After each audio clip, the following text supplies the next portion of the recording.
ESPN, the world's leader in motorsports coverage, presents Speed World. Today, live from Martinsville Speedway in Virginia, it's the Hames 500 Winston Cup race. Partly cloudy skies here this afternoon. There's a 50% chance of rain, but it's warm and humid. Good afternoon, everybody. I'm Bob Jenkins. Welcome to Martinsville as we conclude the first half of the 91 short track season. We've seen typical short track racing the past 2 weekends, but as we said, we've seen some drivers get back on the right track. As we take a look at the point standings, Ricky Rudd remains on top with a 5th and 11th place finish in the 2 short track races. Dale Earnhardt was second last weekend. Ernie Ehrman had a second at Bristol.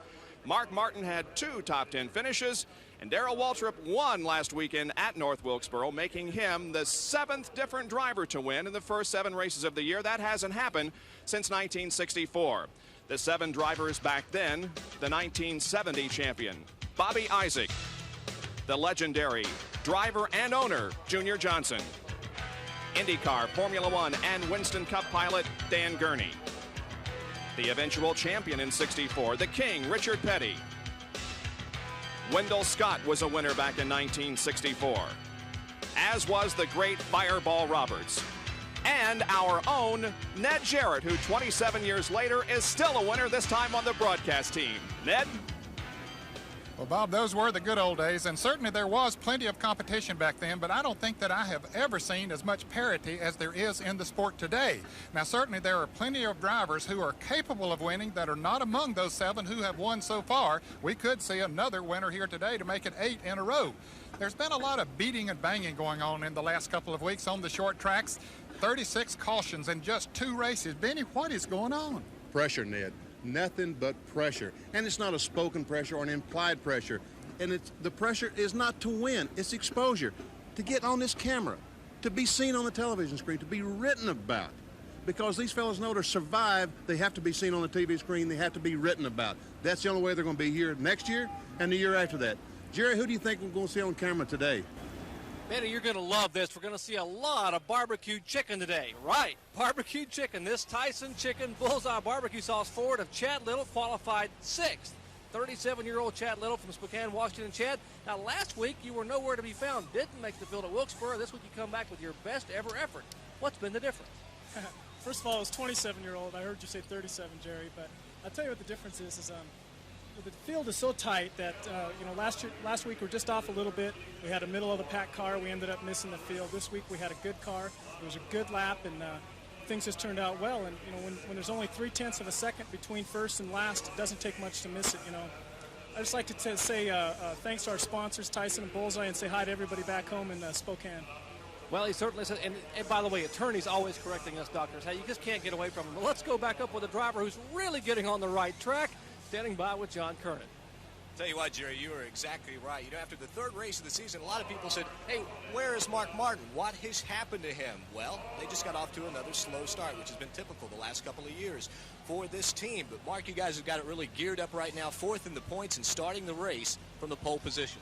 Well, the whole team is really fired up right now. We'd really like to win this thing for Folgers and Valvoline. But whatever happens today, the car's running great. The team's doing great. We're fired up, and we're ready to go out and capitalize on what we've built the last 3 years. So we can't wait to get started. Mark, ready to go. I'll tell you what, they're ready for this track, too. They have done a lot of testing here. In fact, 2 weeks ago, they spent 2 days trying a lot of combinations. Now let's go up pit road for the command to fire the engines. All righty. Here is Steve Largent with the words we're waiting for. Now it's time. Gentlemen, start your engines.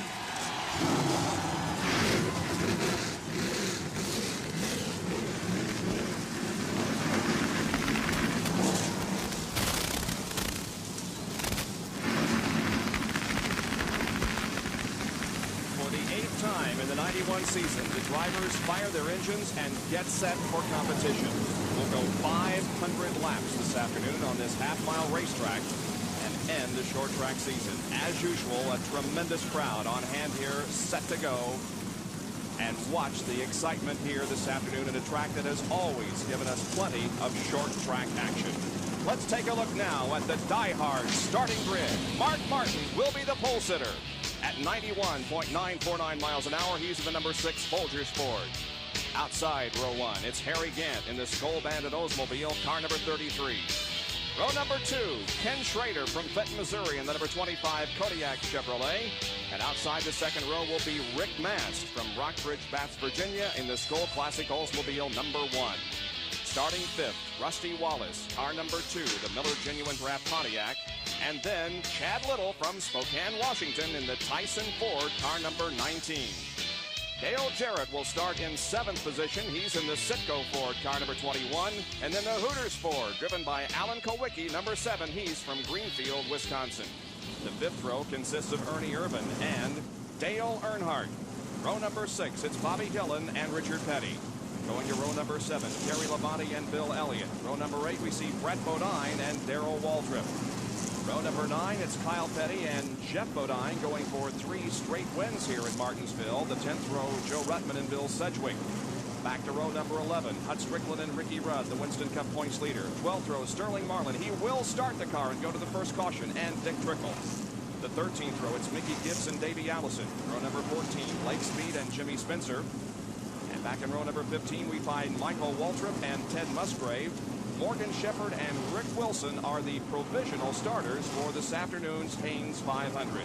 Those who failed to qualify, Derek Cope, Bobby Hamilton, Jimmy Means, Dave Marcus, and J.D. McDuffie. However, there was no second round qualifying here yesterday, and so those guys actually didn't get a chance to get into the starting lineup. 32 cars are lined up on the front stretch, getting set to go here in just a moment. Let's take a look at the racetrack here at Martinsville.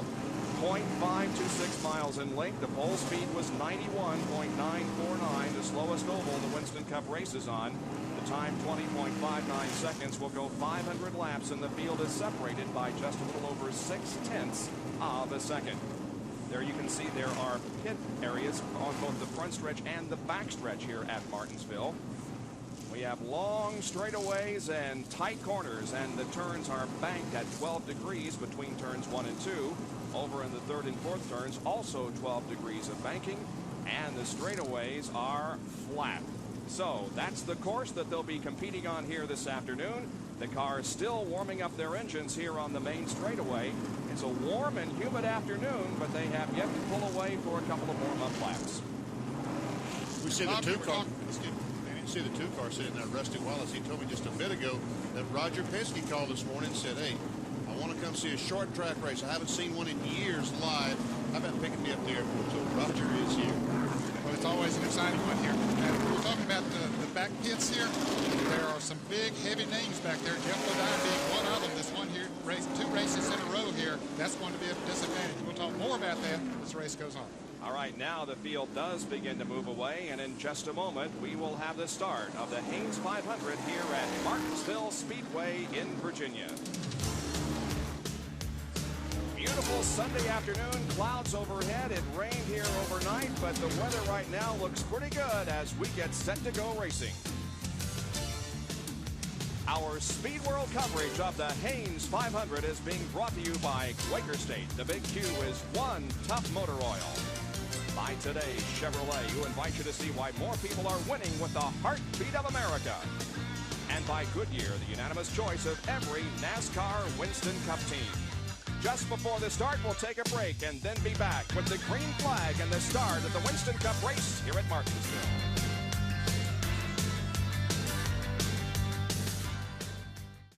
The Phillips 66 in-car camera being carried by Lake Speed. Brett Bodine carries a camera in his Quaker State Buick. And Dale Jarrett has the roof cam back once again that we debuted at North Wilkesboro last weekend. This camera is located on the top of that Sitco Ford, and it had some great shots for us last weekend, and we expect the same today. Let's hope that Dale has a better fate than he had last weekend when he ended up in a crash. 7 different winners in the first 7 races of the 1991 season. Will there be winner number 8? We'll answer that question in about 3.5 hours. The green flag is out. The Haynes 500 is underway.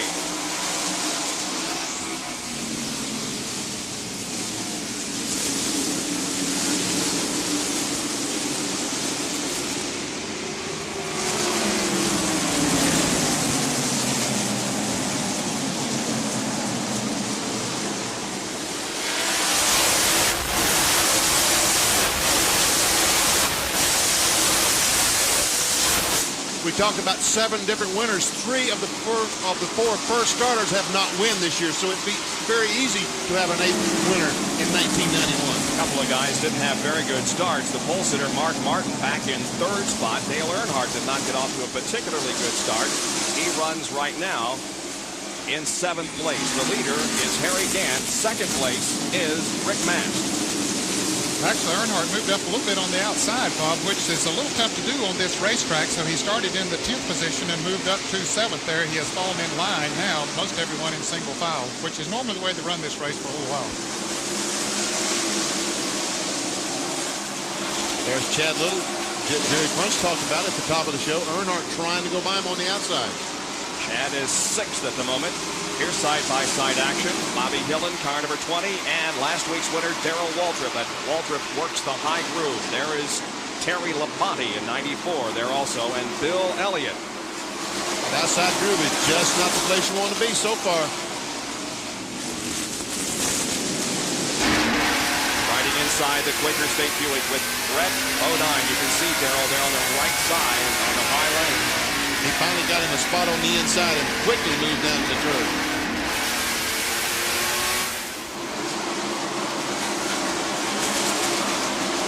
Last week's pole sitter in North Wilkesboro, Brett Bodine. Terry Labonte and Dale Earnhardt.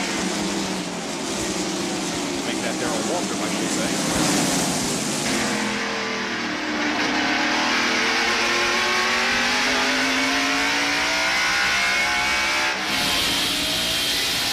Bumper cam on Leighton Speed's car.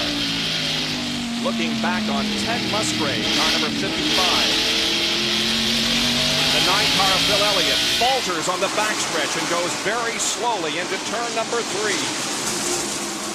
Looks like the car is moving under its own power, but Bill will probably be heading for pit road. Yes, here he comes. Tough break for Bill Elliott. This hasn't been a real good year. In fact, he's going behind the wall completely, so this looks like it might be terminal. We'll check on it and see. He started 14th and comes out of the race. Parked behind the wall. Look at the bumping and the banging that's going on as he Bill Elliott slowed down coming out of corner number 2. And there is the car back behind the wall, and the Coors team going to work on it to see if they can get him back in competition. He's broken an axle or a rear end, something in the rear end car is what it looks like they're working on it.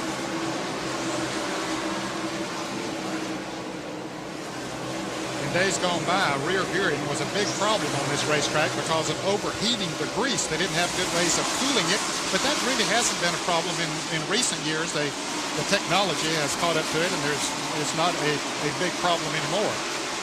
There we saw our leader, Harry Gant, go by the Skoal Bandit Oldsmobile. There he goes in turn 1.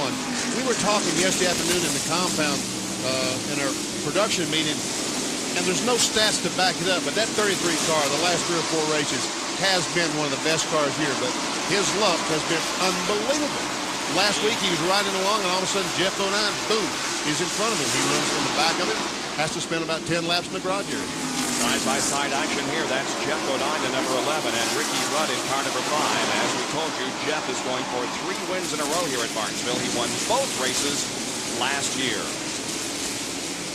So we have completed 11, make that 12 laps, and Harry Gant continues to hold on to the lead as the Bill Elliott crew goes to work on his car to try to get it back in competition.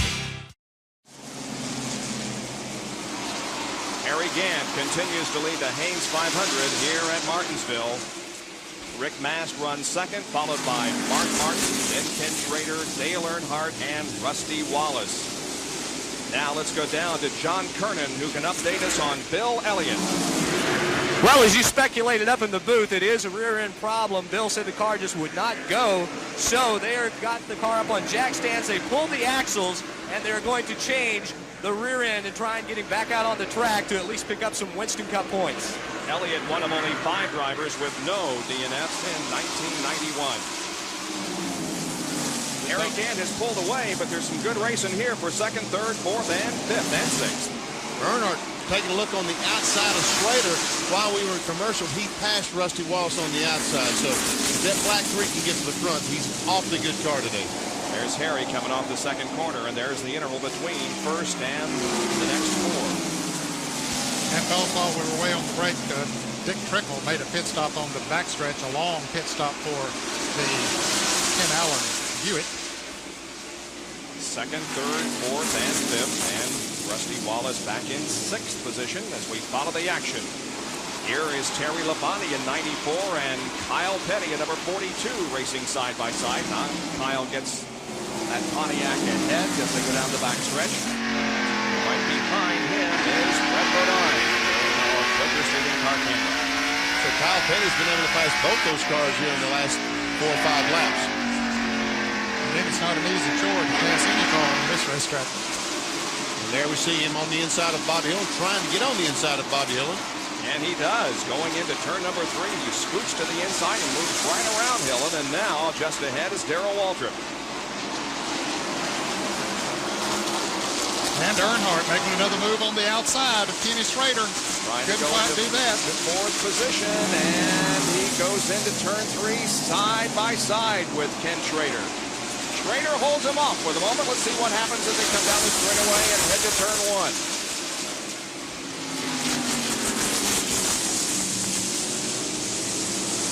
Boy, it's so hard to get traction coming off those corners.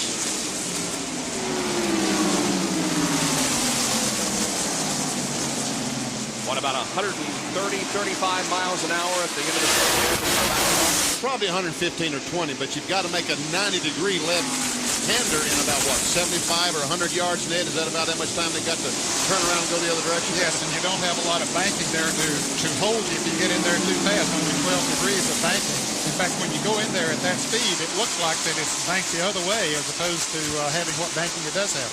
And speaking of banking, a totally different kind of racing, although it's the same series next weekend as we move to the high banks of Talladega for the Winston 500 live next Sunday afternoon here on ESPN. Here's Rick Mast and Mark Martin, second and third. And just behind this pack of cars, Chad Little leads the next group of drivers as Alan Kulwicki, Ernie Irvan, Dale Jarrett, and Richard Petty are following him. And now Kulwicki tries to get to the inside. He bumps Chad just a little bit, going into the corner. A little bit more. And they continue to bump, coming out of the second turn. And here comes Ernie Irvan up on the outside in the Kodak Oldsmobile. Here's that roof cam that Dale Jarrett is carrying for us. He's hoping he can get up there and take advantage of that situation, but he couldn't quite do it. Now Chad Little washes out. Maybe Kulwicki's got what he needs, and Dale Jarrett's going to follow and try to get by Ernie. Now they're side by side as well as Kulwicki and Chad Little. Yep, Kulwicki does pass Chad Little as Chad is hung out to the outside, and here comes Dale now to move to the inside of Chad. And there in the back is Kyle and Richard Petty, side by side. Father and son are racing together. Here's the bumper cam. Ooh, Chad Little got in a little too hard into turn 3. He almost lost it. He did a good job of getting it squared away, but he lost a couple of positions. Kind of like that camera last night in Speedway Thunder. We knew they wasn't supposed to be seeing the sky of the back of that fast car. Here it is again.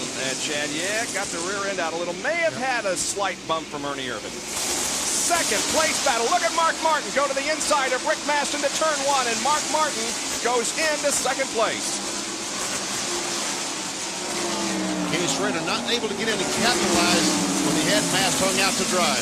Here's Kyle Petty making another move on the inside of Ernie Irvan. Well, his car's working. Yeah, Mellow Yellow Pontiac. He is going to the front.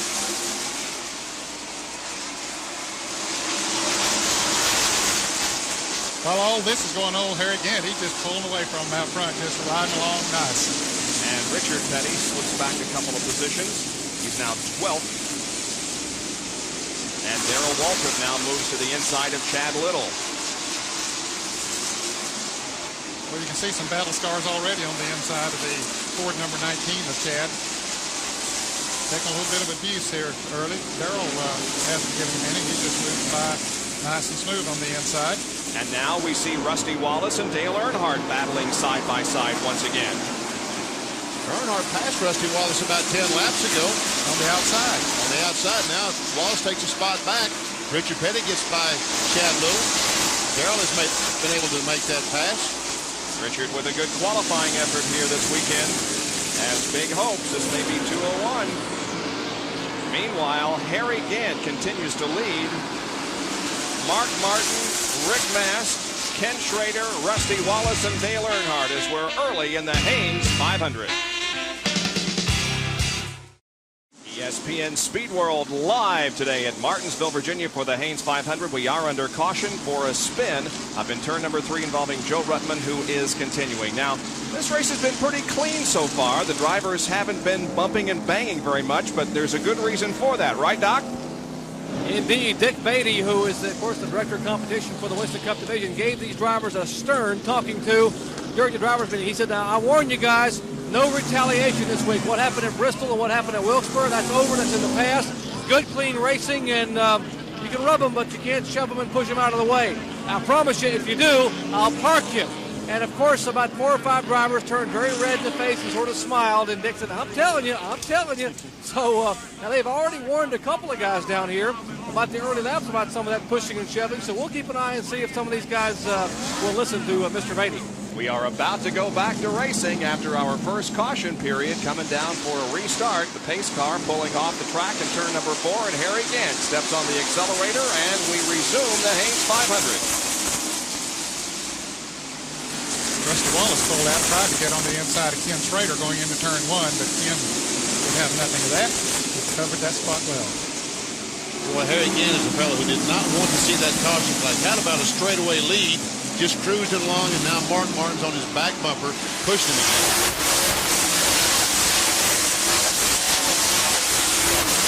Brett Bodine, who not only carries a car camera, but also carries a foot cam, may be having brake problems. What do you think, guys? I don't know. He's on the brake an awfully long time. That left foot poised on that brake down the straightaway. You see him pumping the pedal. Boy, it's pretty early in the race to be pumping that much, but he doesn't have as much pedal as he really needs this early in the race. How about it, John Kernan? What do you hear? Brett has radioed in. He's having a problem with his brakes. They think that first that they needed to just come in and have him bled, but right now they think they got a problem with the master cylinder because he keeps pumping the brakes and he still doesn't have any pedal. I would imagine brakes is something that you don't want to run too many laps here at Martinsville without, huh? You don't want to run any place without them. You know, brakes this week is such an important part of the race, and next week you could take the pedal out and throw it away if it wasn't for wrecks or pit stops that you have to make. Up front, there you can see that Harry Gant continues to lead, and he is pulling away from Mark Martin and the others, including Rusty Wallace. And here's Jerry with a report on Rusty. Rusty reported during that caution flag that the car was running a little bit hot. The water temperature was showing a little over 230 degrees. It's about 10 to 15 degrees warmer than they'd like to see it here at Martinsville, particularly early on. So Jimmy Maycar and the crew have told Rusty, just back off and get some fresh air in the grill in the front of that car. And if you get a run at Schrader, then go after him. But don't keep tucked up beneath that rear of that Kodiak Chevrolet, or it'll get hotter and hotter. Back in the pack, meanwhile, it's Chad Little with the number 11 car of Bodine. There's Jimmy Spencer in the banquet car. Michael Waltrip is ahead of this group. What is Spencer? Didn't he start 28th or something? Yes, he did start 28th today. He's got by Davey Allison, who started, I think, 26th. And there we see Brett Bodine, as reported, got some brake problems. There's a few outside the right side of Brett's car, right beside of Chad Little. That's how close they get in the corners. Chad started 6th, but has fallen back here in the first 40 laps. Ken Schrader trying to find the way around the number 1 car of Rick Mast for 3rd spot. Ken's got the inside line coming off the corner.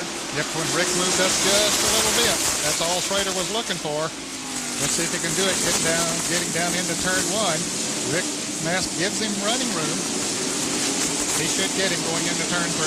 Rusty Wallace watching all of this from behind these two guys. Again, Schrader pulls alongside of Mast.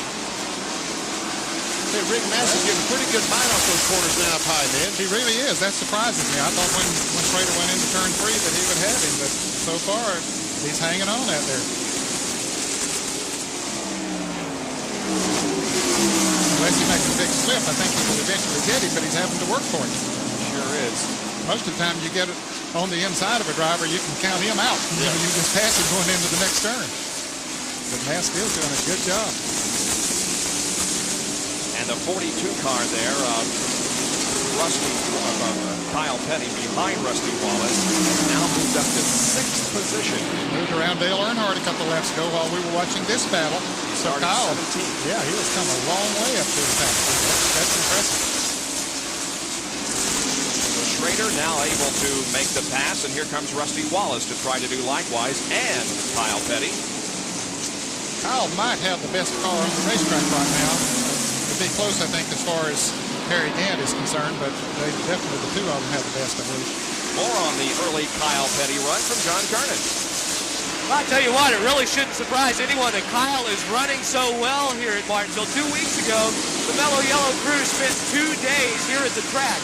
On the first day, they worked on different setup things. On the second day, they worked on long runs. Kyle would go out and run 100 to 115 laps at a setting, bring the car in, make a fine-tuned adjustment on it. So they really feel that they have a handle on this racetrack, and I think it's showing up right now.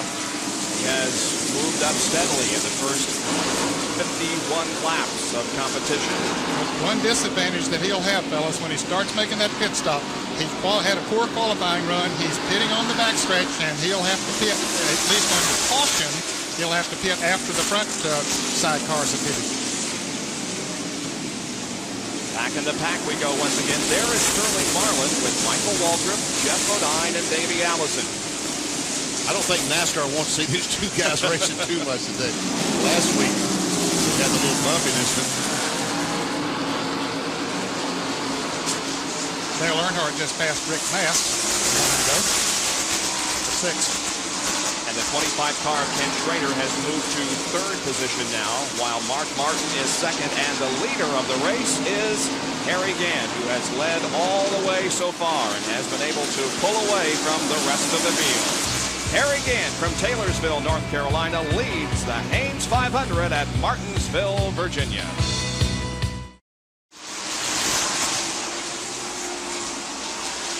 Harry Gant continues to lead the Hanes 500. Harry got his very first Winston Cup win here in April of 1982 in his 107th start. And we watch our leader from the Phillips 66 in-car camera in Lake Speed's machine. Who just went a lap down a lap or so ago. It was strange that Harry Gant didn't go down and bug the curb. Watch this, Ned. He's out 3 or 4 feet away from that curb going through the corners, and most of these guys think he's got to be rubbing that curb to be in the groove. He's found himself a groove there that works well for him. Here's a battle.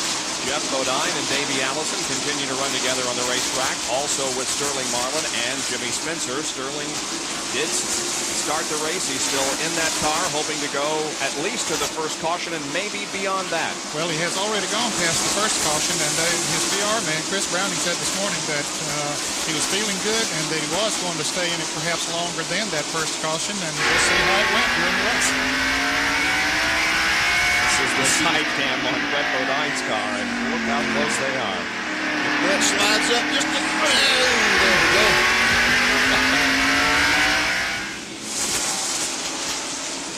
Despite the reported brake problems, Brett moves up.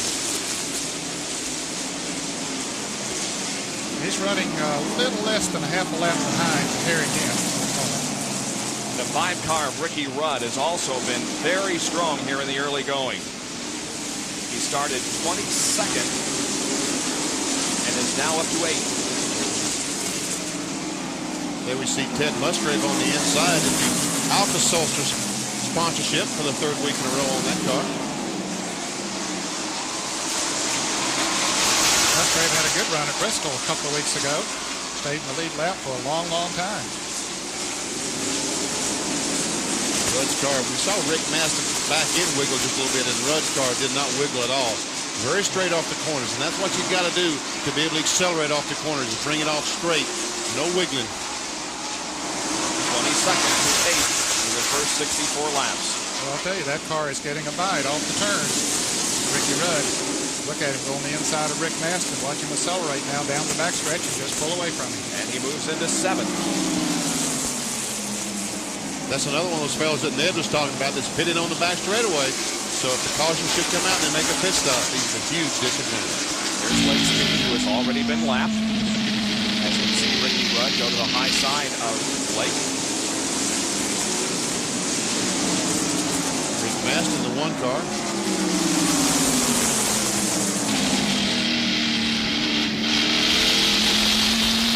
One thing on the right side, the little canister, is the air system that Lake is getting some fresh air to breathe today. A couple of interesting characteristics about this racetrack. We've already talked about the curve there is the hose that you're talking about. And the fact that in the corners, they're running on concrete right there in the corner itself, but then come on the pavement. When they first did that many years ago, that was some kind of an experience because you were used to running on the black asphalt, and certainly it's a different surface as far as the tires gripping are concerned, but then it's worked out pretty well here over the years. It's worked a lot better than I think most everyone thought it would when Clay Earls put it in. I think it's worked out very well. Sometimes you nail the gas and the back end will spin. It seems like a little worse, but not that much worse. And Clay had a lot of problems. These cars are so heavy and they get such a grip. He had a lot of trouble with the pavement tearing up. He said, I'm tired of repaving this thing after every race. He put cement down and it's been there for several years. For the front of the pack, it has now become a battle between the 6 car of Mark Martin and the 25 of Ken Schrader. Mark Martin is backed up to this group. He was in front of him a few car lengths just a few laps ago. Now he's backed up to Schrader, Rusty, Kyle Petty, there's Earnhardt, Ricky Rudd. Watch as your favorite driver goes by. There's Ernie Irvan, and Earl Waltrip was trying to get on the inside of Ernie Irvan going into turn 1. Joe Rutman, who brought out our first caution. Bill Sedgwick, Bud Strickland, Mickey Gibbs, 20 car of Bobby Hillin, and it's a 21.8-second lap for Harry Gant as he puts a lap on Chad Little. Started in 6th place. Harry Gant showing the way here in the early going. That car is strong once again this weekend as we are live at Martinsville, Virginia. I think you're right. Yeah, See the fire? Yeah. Look at fire in that right now. Sterling, you had all you want to do with fire. Sure, that's a word that Sterling doesn't want to hear again is fire because he's recuperating from injuries suffered in an inferno in Bristol a few weeks ago. Now that smoke could be coming from brake fluid maybe if something has happened as far as the brakes is concerned. We see the fire still, it's still in there, it's still burning. So now see, he has no brakes, so he has to try to use the transmission and the gearing to slow it down. And his pit is right there. There's his crew. And I hope that they realize it's on fire. There's the extinguisher.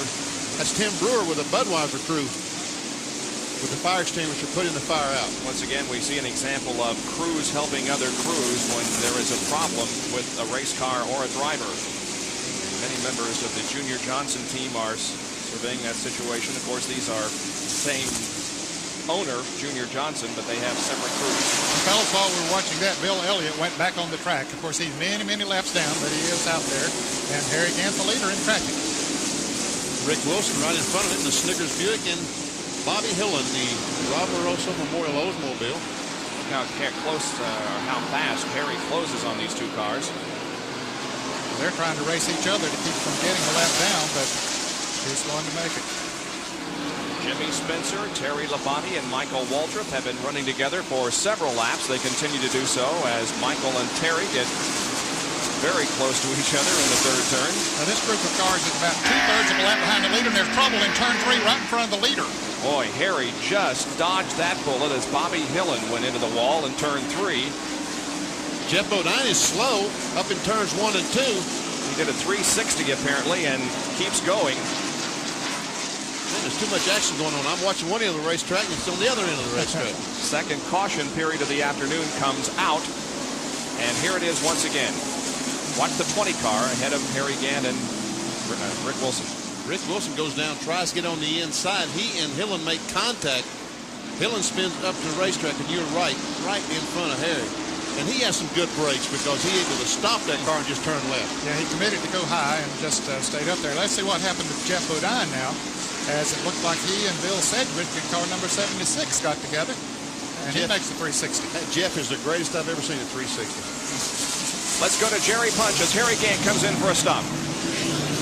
Well, indeed, he used the brakes up quite a bit on this Skoal Oldsmobile, as there's a lot of smoke coming out from the vents there that they changed the tires.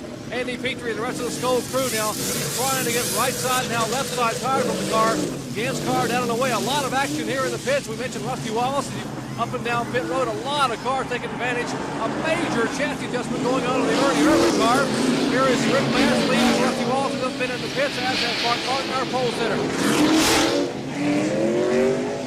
And we might mention that the same pit rules that were in effect last weekend are in effect again, and you can see that Richard Petty is being held on pit road because his car crossed that yellow line there, marking the front of his pit. Well, that's too bad. He's over the line. We can see the inspector standing there. Now Richard is allowed to pull back out onto the racetrack. Now let's go inside Brett Bodine's car and watch how his brother Jeff got in trouble just a few minutes ago. This down in turns 1 and 2. Jeff in the Bill Sedgwick car makes contact. Brett must have some brakes in it because he's able to stop just in time. Yes, he was. Moved on the outside and went on around him. So our second caution period is upon us here at Martinsville. Jeff Bodine is moving again. We'll be right back.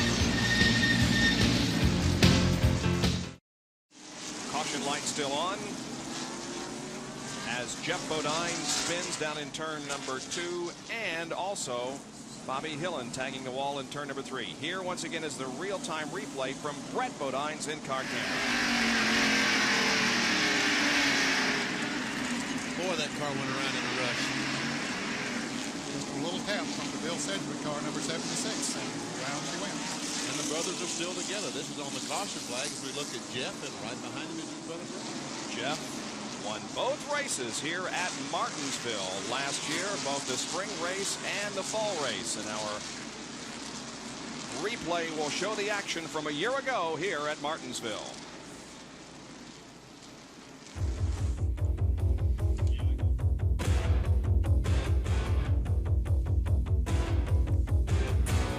Winston Cup replays are brought to you by Autolite Spark Plugs, guaranteed for 2 years no matter how far you go.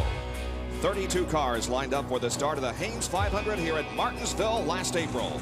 Jeff Bodine was on the pole with Dale Earnhardt alongside. Dale led the first 21 laps, with Jeff and Ernie Irvin battling for second. Bodine got the advantage on lap 22 and became the second of 5 drivers to lead. Rusty Wallace would be another, gaining the top spot on lap 115. He later became involved in a battle with Darrell Waltrip, who had won 3 events in a row here. Rusty and Jeff exchanged the lead 5 times during the 500 lap event. The last series of pit stops saw Bodine win the race off a pit road. And Jeff went on to win by 5 seconds over Rusty. It was the 9th time in NASCAR history that brothers had won back-to-back races. Jeff's brother Brett had won the previous weekend at North Wilkesboro. Jeff Bodine finds himself in 13th position as we are under our second caution of the day here at Martinsville. We'll be right back. For the first time this afternoon, Harry Gant finds himself pressured, and he is really being pressured by Dale Earnhardt, who's about to take the lead. They come off the second corner, they bump a little bit, they go down the backstretch side by side and head for 3 wheel-to-wheel. This is the battle for the lead as they come out of the corner. Earnhardt has the advantage just slightly over Gant. Earnhart was able to come out of the pit, the series of pit stops in second place. It looks like they've adjusted the car, and Harry Gant gets a bite off the second corner and stays in front of Earnhardt on the outside. But here comes Dale battling back. I think Earnhardt's going to have to do some more adjusting, Ed. I believe he is too. His car was really good for 3 or 4 laps, but now it seems to be drifting back, and Harry Gant's supremacy is showing again. At this point in the 1990 season, Dale Earnhardt had led 968 miles, 613 laps. This year, he's led 283 miles. That's only 30% of what he had at this time last year, but he's still second in the Winston Cup points, 97 behind the leader, Ricky Rudd.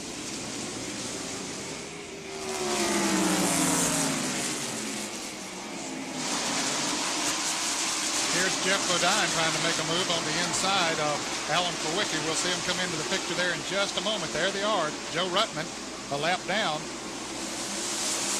is in the lower groove, just giving them racing room, but Jeff Bodine finally maybe gets by Alan Kulwicki, and here comes Ricky Rudd to move around Kulwicki as well.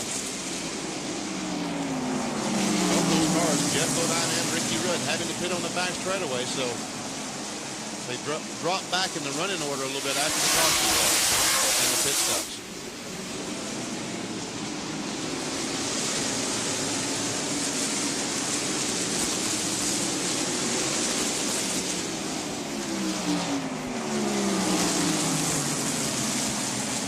Talking about that back stretch pitting, Denny, Kyle Petty had taken the lead when the caution came out, when Harry Gant had to slow, but he came out of the pits in 7th position as a result of pitting on the backstretch. Just ahead of Brett Bodine here in the Quaker State Buick is Bobby Hillin, who was responsible for a second caution of the day when he made contact with another car and slid into the wall in turn 3. Now Brett Bodine pulls alongside and comes close to bumping with Bobby.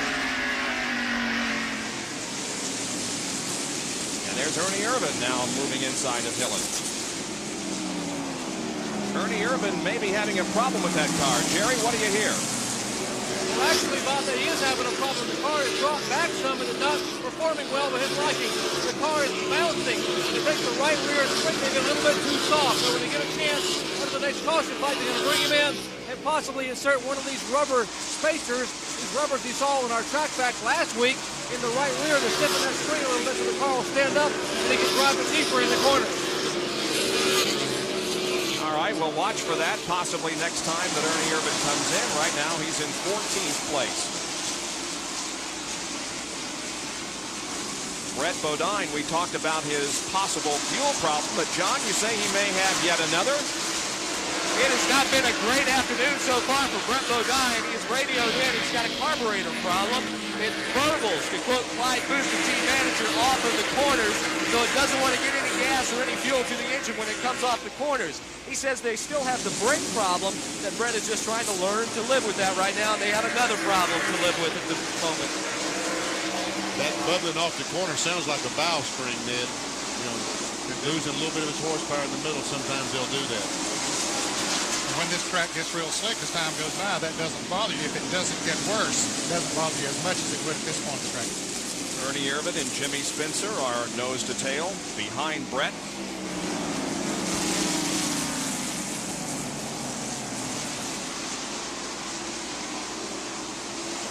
And then comes a whole group of cars. Bobby Hillin, Michael Waltrip, Terry Labonte, Joe Ruttman.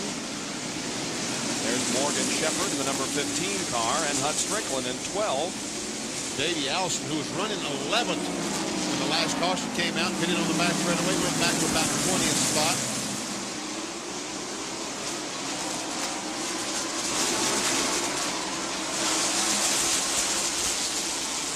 Shepherd had to take a provisional to get into the race, number 15, and he and Bobby Hillin just had a slight incident of paint trading.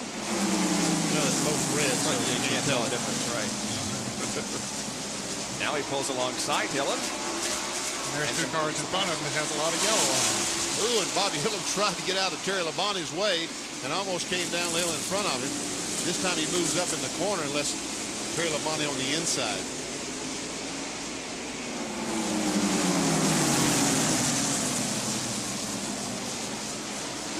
That's Strickland trying to get by on the inside. Davey Allison, Mickey Gibbs back there.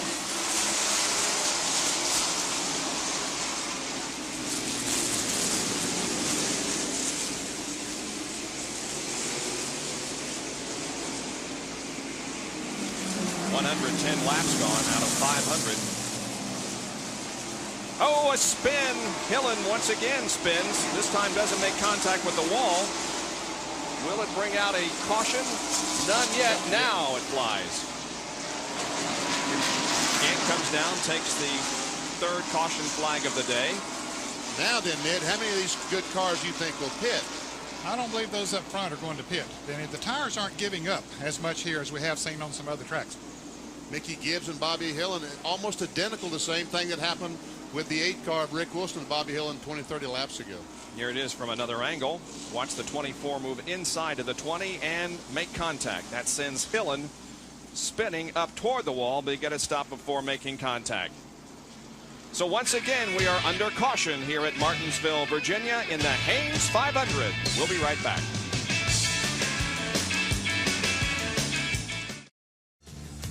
Live from Martinsville Speedway in Virginia, welcome back to coverage of the Hanes 500 Winston Cup race. We've completed 113 of the 500 laps.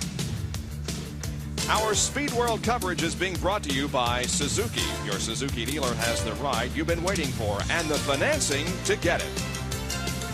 By Channel Lock, made in America for you who want the best. And by Bud Light, everything else is just a light. Let's go down to Jerry Punch on pit road. Gentlemen, stock car racing is catching on all over the country. It's growing by leaps and bounds, and there are a lot of celebrities here today who just come to watch great short track racing. Now, we're going to show you in the grandstands 2 guys you've probably seen doing a little bit different sport on Sunday afternoons occasionally. 2 of the noted hogs from the Washington Redskins. We're talking about offensive lineman Russ Graham and tight end Donnie Warren. And they are here pulling for Kyle Petty and a couple other favorites, Rusty Wallace and Bill Elliott. They are up in the grandstands enjoying great stock car racing for a few weeks, and they're going to go back to camp and get ready to play some football, which you'll see also on ESPN. Gentlemen? All right, Jerry, and tonight you'll see baseball here on ESPN. At 8 o'clock, we have the Boston Red Sox against the Kansas City Royals. Sunday night baseball tonight, live on ESPN at 8 o'clock Eastern Time. We remain under caution. Here's a look at the top 10 in our Hanes 500. We'll be back with more of our live coverage right after these messages.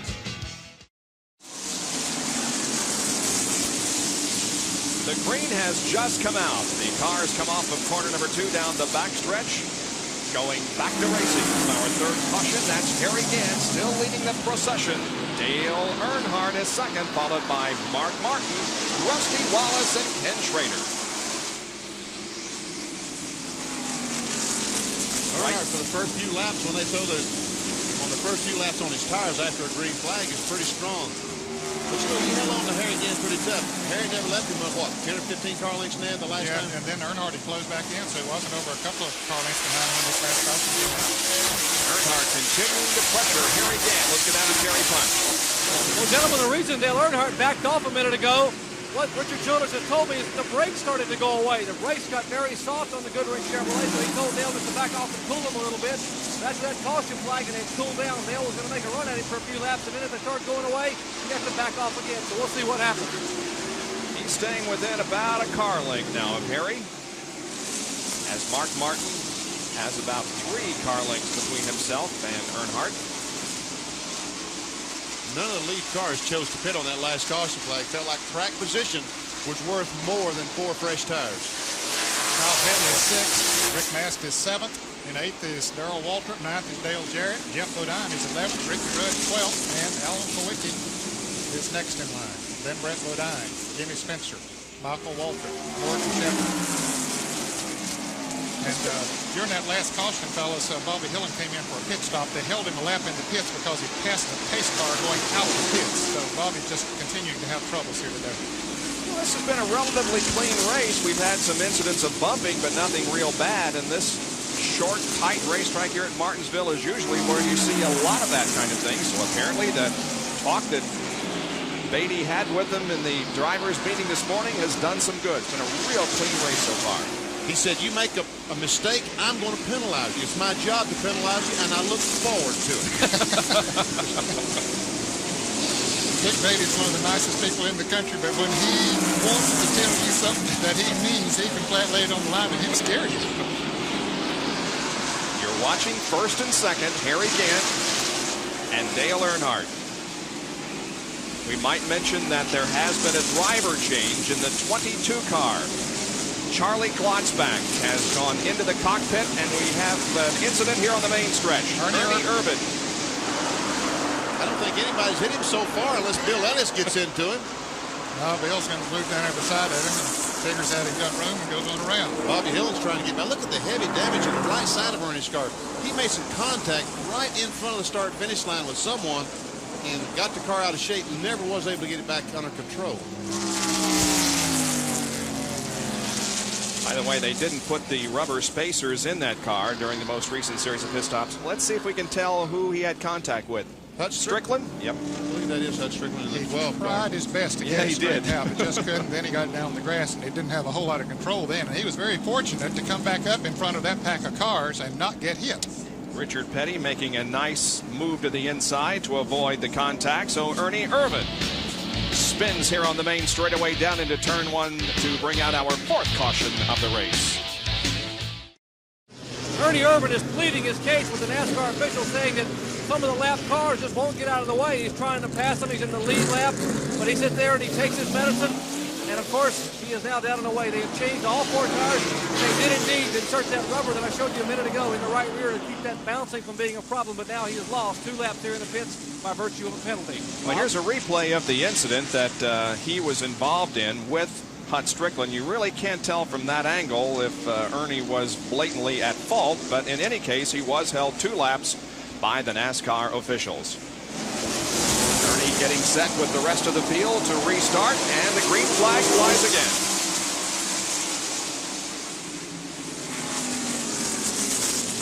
Harry again goes high down in turn 1. If Earnhardt had only been there that time, Ned, he probably got the spot away. Yeah, he could have. Chad Little, with relatively new tires on his car, was down there trying to get back in the lead lap, but couldn't quite do it.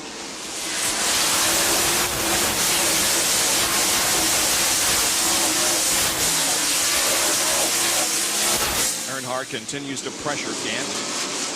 Mark Martin is 3rd, then Rusty Wallace, Ken Schrader, Kyle Petty, Rick Mast, Darrell Waltrip, Dale Jarrett. See Mark Martin, Rusty Wallace. You know, Earnhardt has a good race car now, Ned. I thought a little bit ago when he backed up that he had a chassis problem, but as Jerry reported, it is a brake problem. His chassis is working well. He's got a good race car. He may be the match of Harry Gant. Yeah, he's able to run with him now. Putting the pressure on him.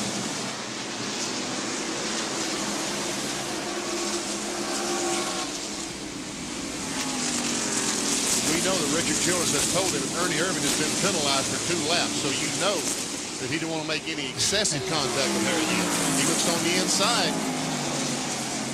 Now he may have that inside line coming off the corner. Side by side at the line. Into 1. Well, that chassis is working. You know, this is a situation here where horsepower is not everything. You got to have that chassis working off those corners. And Earnhardt, with his chassis working beautifully, takes the spot away.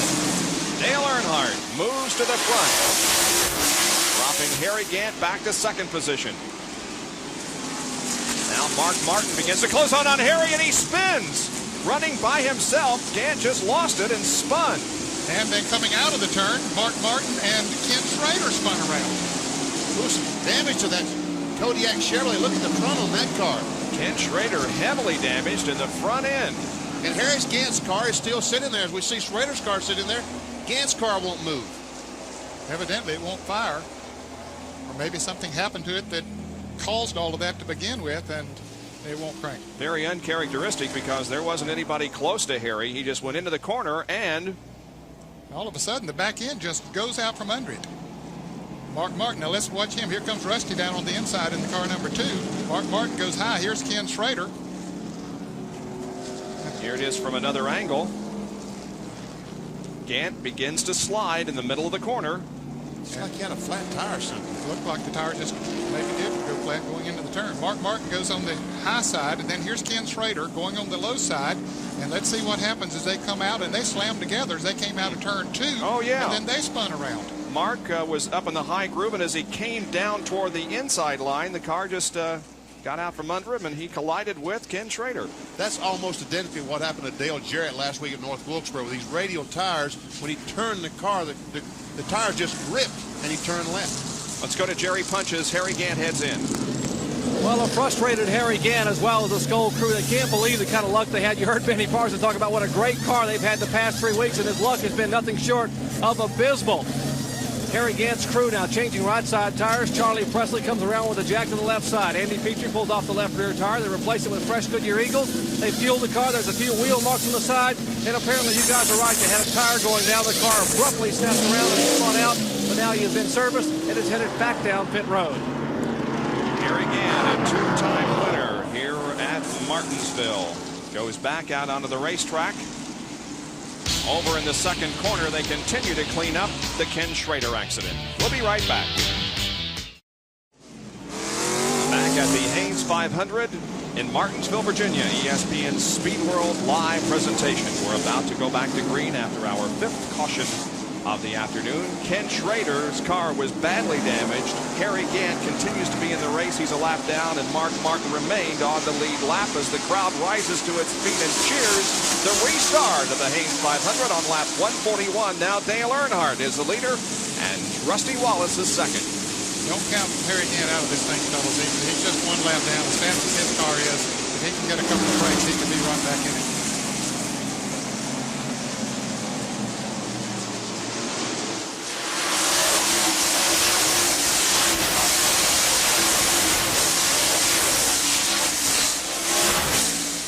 Now it's Earnhardt's turn to be pressured by Rusty Wallace.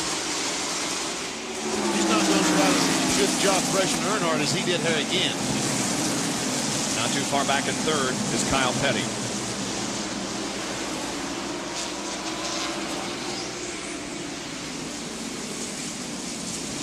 Dale Earnhardt has 4 wins here at Martinsville. And behind him, Rusty Wallace, the winner of the 1986 Goodies 500, the fall race here at Martinsville.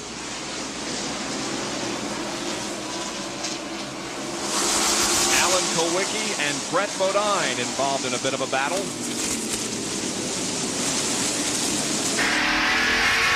Listen to these caution flags are exactly what Brett needs, able to cool those brakes and keep them on the car.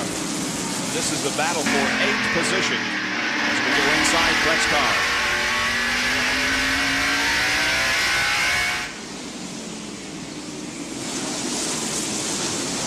There's Ricky Rudd, number 5 in 7th place.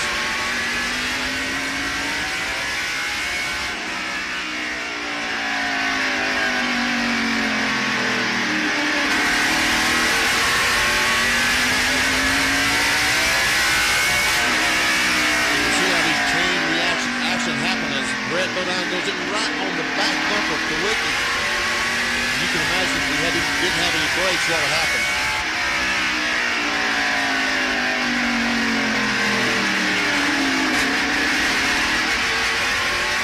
It looked like he was pumping blood as much as he did a little bit earlier.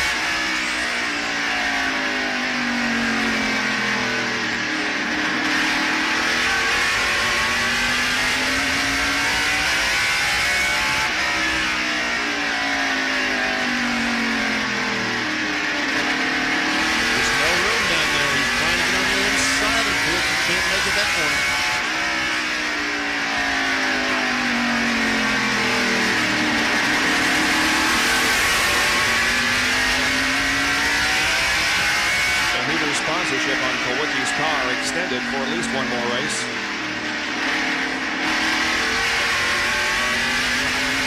So there's a possibility that they might come on for the rest of the year. That is not anything definite yet, but they seem pleased with the exposure that they've gotten since they've been on Kulwicki's car.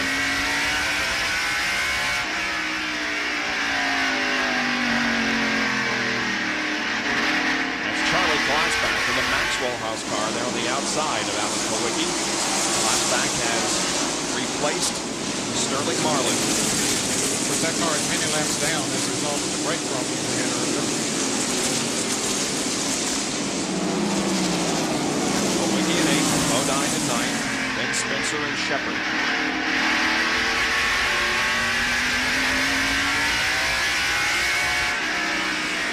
Appear to be pretty evenly matched. You just can't make the car pass there on the high side. Looks like with Brett Bodine, if he could get by Allen, might be a little bit quicker, but as long as these cars run in the same tracks, it's awfully hard to pass. See, Brett's looking on the inside, but just can't, the chassis just does not allow him to go to all the way to the floorboard to that throttle and drive by. Bill Sedgwick making an unscheduled pit stop on the backstretch. Now watch him. Pumping the brake. Off the gas. Go into the third corner. And now he starts back all the way down. He was on the gas, on the floorboard pretty quick. Yeah, the car is hooked up pretty well for him to be able to get on the gas that much. Most of the time, you say you got to feather it off the gas. You can see he gets off the accelerator and onto the brake right about the halfway point down the straightaways. Now really closing in on Allen. As Allen closes in on the back of Blossback, now Blossback moves over, lets the faster cars go by for the cars in the lead lap. He's several laps down. Jimmy Spencer begins to put pressure on Brett.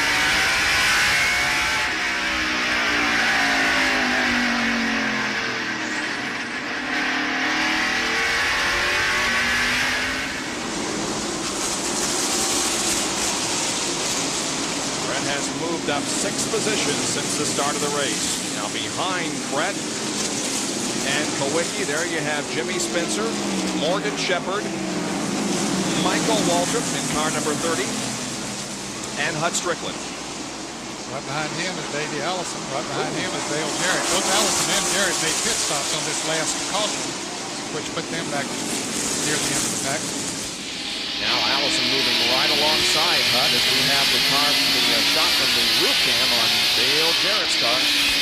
All these cars in the lead lap, except the 22 car. He, as I said, several laps down, had a mechanical problem. The brake went away or an axle seal or something.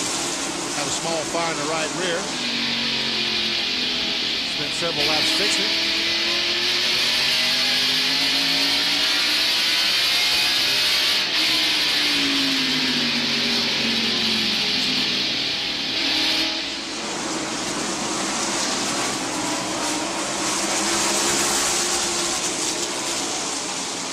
On the inside of Michael. And Rudd on the inside of Waltrip. Yeah. I wonder if Darrell recognizes that paint job. Yeah. It's kind of a reflection of yesteryear for Darrell. Rudd. That took Rudd into 6th position, and he appears to be one of the fastest cars on the track. In fact, he has been. He started way back, having to fit on the backstretch, so that's a disadvantage for him, but he has come back up through the pack, has made some good passes. So Ricky Rudd, who has run here on this racetrack, there's Jeff Bodine running in 5th place, having a good run after an earlier spin. Bodine, the Budweiser car, just ahead of him is the Skoll Classic, driven by Rick Mast. And then we continue to move forward to see Kyle Petty, who has also been very strong here in the more than first quarter of the race, I should say. He's 3rd now. The 33 car of Harry Gant is ahead of Kyle, but remember, he is a lap down, but on the other hand, he's moved up quite a bit. He really has. As a matter of fact, he has passed a lot of cars and has run these cars down, so he needs to get up and pass Earnhardt, and he'll be back in the lead lap. And you can see he is not too far behind, which he's got to get by Rusty first. Rusty is 2nd place in number 2, and the 4 car of Ernie Irvan is ahead of Rusty, and behind the leader, Dale Earnhardt. Ernie Irvan in the 4th passed Rusty Wallace a few laps ago. Took off after Earnhardt, but after a few laps, he's fell back in the clutches of the 2 car and has moved over and let Rusty and Harry Gant go by on the back straightaway. Another car you can't count out of this thing is Jeff Bodine. He's passed the 1 car. So that puts him in 4th position now. Moves Mast back to 5th. Ricky Rudd, you can see there, is in 6th place. Bodine did not have a particularly good qualifying effort. Started in 18th position. Again, one of those pitting on the backstretch. Only the top 16 qualifiers are on the front stretch. But he has moved up. And there's trouble over in turn 2. Mickey Gibbs has spun out in the Pontiac number 24. And caution is out. For the 6th time today, Mickey Gibbs spinning over in turn number 2. And the field is slow. Let's go down to Jerry Punch as they work on Ken Schrader's car. A lot like leaves on a head of lettuce, they have peeled away the layers of this Chevrolet Lumina. You see him working on the front of the Kodiak Chevrolet. Kenny, once again, you're a victim. Well, yeah, track got filled up real quick. Mark and Harry got together somehow, and Harry and Mark, just one of them things. How bad is the car hurt? I'm not getting out and looking at, but I know the front frame harns are over. It's got the steering box over a couple inches, and the steering shaft bound up. So they're going to try to get him back out. He is 7th currently in the Winston Cup point standing, so they are going to try to get him out as soon as possible. Meanwhile, under the caution, we should be seeing some pit stops. Indeed, here comes Earnhardt and Wallace and Rick Mast and Darrell Waltrip. See the action on pit road, but the cars come in very slowly and making sure they don't violate any rules and go past the line. See the 26 car, he could not get in his pit. So he just chose to go back around and come in the next time rather than try to squeeze in there. Let's go down to Jerry, who's in Rusty Wallace's pit. They have changed the right side tires and are now changing the left side tires with the Miller Genuine Draft Pontiac. Rusty Wallace is down to the lane. Earnhardt is likewise changed all 4 tires, so they will be followed out by Darrell Waltrip, Dale Jarrett, and Rick Mast. Single file into turn 1. We are live at Martinsville, Virginia for the Haynes 500 Winston Cup race. We'll come back after this. Here in the top 5, Davey Allison, Mark Martin, Dale Earnhardt, Rusty Wallace, and Darrell Waltrip, and they cross the line to take the green flag and the resumption of the race. And look who's back on the lead lap, at least for the moment. That's Harry Gant in the car number 33 at the tail end of the lead lap. He did not make a pit stop, neither did Davey Allison. But Allison, as I mentioned earlier, had pitted on that last caution, pitting on the backstretch, and he was very fast coming up through the pack. But Gant needs to hold on and stay out front there in case another caution comes out. Here's Dale Earnhardt trying to move on the inside of Mark Martin, takes over second. So it's Allison leading. Earnhardt now moves to second. Dale Davey spins. Don't come back in front of that punch. Thank you. Now, if somebody's coming down pit road, well, that's Chad Little who goes under him. No yellow so far if Davey can get the car moving. He has it moving. Harry would love to have had a caution here right now, Harry Gant, but he's not going to get it. Allison's car is moving in the backstretch, so no caution. And a tough break for Harry Gant. Well, yeah, it's tough in a sense, but it did let him move away a long way ahead of Dale Earnhardt, who now is the leader. Now, almost a caution flag. Yeah, let's take a look as Davey goes in the corner on the inside of Ernie. Ernie gets the car a little bit sideways, goes up and bumps Davey. And around goes Davey, gets down on the grass, and folks, he almost went back across that racetrack. Boy, he sure did. There was a lot of oncoming traffic, and Chad Little had to move the inside. Here's Rusty Wallace. Look at him blow by Mark Martin. Rusty moves to second. Mark back to third. Let's go to Jerry Punch very quickly. Gentlemen, a lot of concern here in the pits about the tires that have just come off a couple of the lead cars. This is the right rear tire off of Rusty Wallace's car. You see it's beginning to separate and come apart. The right front and right rear on Rusty's car had the same problem. Likewise, Dale Earnhardt's right side tires, both times he pitted, had this exact same problem. So they're getting a little bit concerned here in the pits. All right. As they should, because that does not get any better. It doesn't just get there and stop. It keeps going and going until the tread starts flying off the tire. Dale Jarrett with Lake Speed. He's running in 5th place. Jarrett is now. Speed is a lap down. Jarrett trying to move around him on the outside. Rick Mast is right there, chomping at the bits to move around. And Lake Speed does get out of the way now. Both of them let him go. Jerry Punch reported that Rusty and Dale Earnhardt both had problems with their tires. There's probably some cars down there that can run as hard and not have any problems. It just depends on the chassis setup. And somebody down there is going to be able to run all day. Maybe it's Harry Gant, maybe someone else in the field, and not have a tire problem. Looking back on Rick Mast.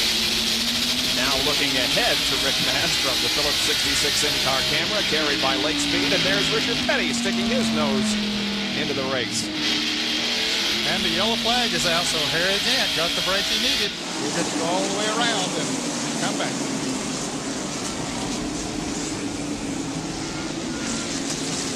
We're not sure what the yellow is for. We don't see any cars sideways out there. Could be for debris on the racetrack. It is indeed for debris on the racetrack. So Harry Gant gets the break that he needed. There is the debris that we referred to.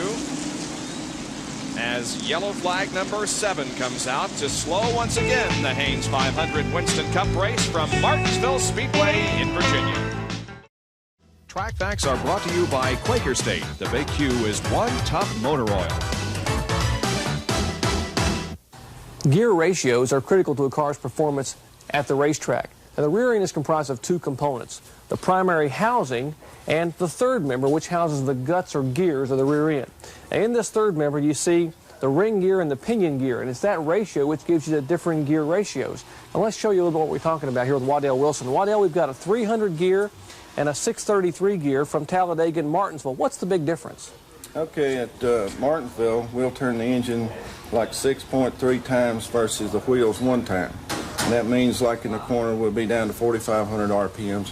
Down the straightaway, we'll get up to 8,500 RPMs, which will mean right around 100 miles an hour. Then we go from there to Talladega, we'll turn the engine 3 times versus the rear wheels once. And this means with a restrictor plate, we're turning the engine about 7,000 RPMs. And all the time we're trying to come up to the right ratio, which suits the engine, to make the distance so that the engine will stay together and get good fuel mileage at the same time. So it's always a critical point to make sure we get the gear ratio and right in the car. Just one of the many differences we'll see between this week and next week at Talladega. Half mile versus 2.6.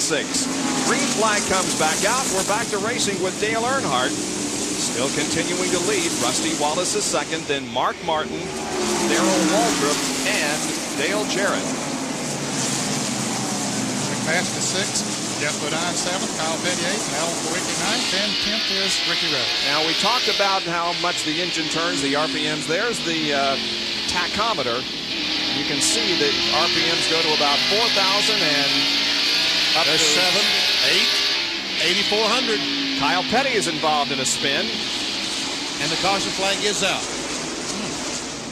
Quick caution. Yeah, it was.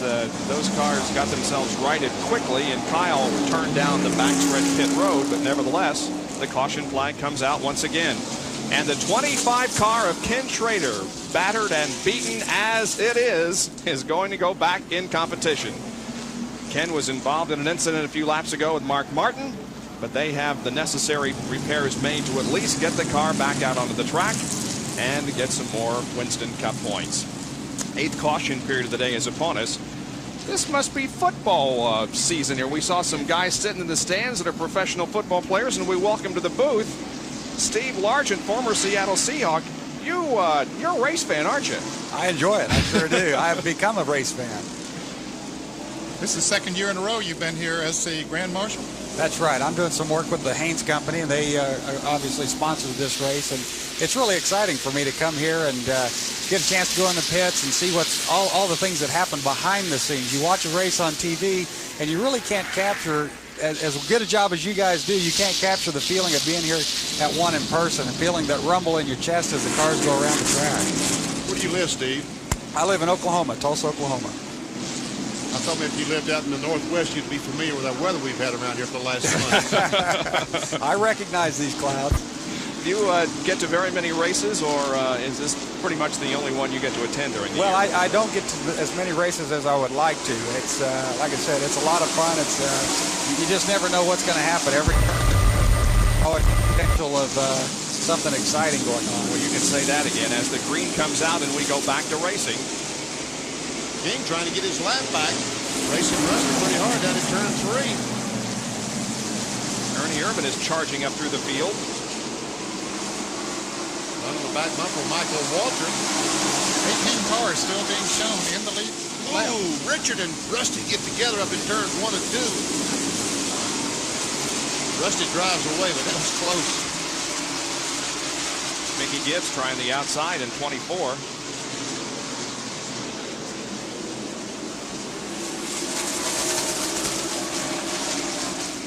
Waltrip back to winner last week in North Wilkesboro, Lurkin. He's running strong in 3rd place. Let's take a look at that incident between Petty and Rusty Wallace as they went into the first turn. Down in turn 1, this is almost identical to what happened to Ernie Irvan and Davey Allison just a moment ago. Richard gets a little bit sideways, and to save it, he has to move up the hill. Rusty was there. Richard is 19th, 1 lap down. Ooh, Mickey Gibbs dirt tracking it around turn 2. And look at this pack of cars. Jeff Bodine is in there, so is Lake Speed and Chad Little. On the inside. Ernie Irvin, Hut Strickland. Denny Spencer just came into the picture. Now we're looking back at Jeff Lodine's car from Lake Speed's car. This is the old 66M car that Lodine almost went up and said, hey, let me look a little closer here. A nose full of Thunderbird there.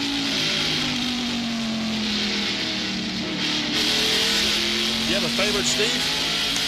Well, of course, it's Dale Jarrett, isn't it? Thank you. Well, isn't he nice? Boy, that 4 car is beat up, and it's got extensive damage on the right side, and the bumper is not the way it should be either there in the back. Jeff Bodine gets on the inside of Lake Speed. Now here comes Ernie on the inside of Jeff. No, he got back off. Yeah, he did. I think NASCAR has an eye on him because of all of that damage done to that car. They've already penalized him 2 laps. You know, Steve, there is a age-long controversy as to whether race drivers are athletes. Now, what's your opinion of these guys out there doing what they're doing? Well, last year I was asked that same question. And, you know, if you measure athletes in terms of how high they jump and how fast they run, then maybe some of these guys wouldn't qualify as world-class athletes. But certainly when you talk about concentration, hand-eye coordination, reaction, response time, these guys do it all. And, boy, my hat's off to them to be able to come out here and concentrate for several hours at a time like they have to do after they've just spent hours of the week before shaking hands with fans, even right before the race down the pits. I see guys signing autographs and then be able to turn immediately and go into doing what they're doing right now is amazing to me. That 5 car driven by Ricky Rudd is running well. And the patience that you have to have a race car like Ricky Rudd has is get behind some slower cars, behind someone that's slower than you, and have to sit back there and not crash your car just for the sake of getting by. Rudd has fought his way back from the pack several times today. As we mentioned, he is getting on the backstretch, which is a disadvantage because he can't come into the pits during those cautions until after the guys on the front stretch have already come into the pits. Look at this 3 abreast off the corner. It was Kyle Petty with Brent Bodine and Alan Kulwicki. There's old Harry, handsome Harry Gant back on the move. Back in the lead lap. He is on the lead lap, but about a half a lap behind the leader, Dale Earnhardt. Benny, unlike Ricky Rudd, I never had to worry about being behind somebody that was slower than I was. I mean, you can imagine just how frustrating it is to be out there on this racetrack and behind the slower car. Can't get by them. Have to show a tremendous amount of patience. I can only imagine. Only imagine.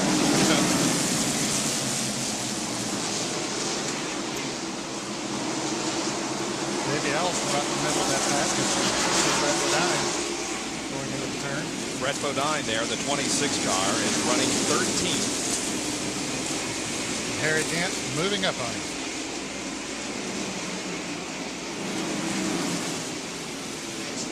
Now Rudd and Jimmy Spencer are side by side with Michael Waltrip ahead of them, and Rudd passes Jimmy Spencer. That moves him up to 9th place. Ricky Rudd is now 9th.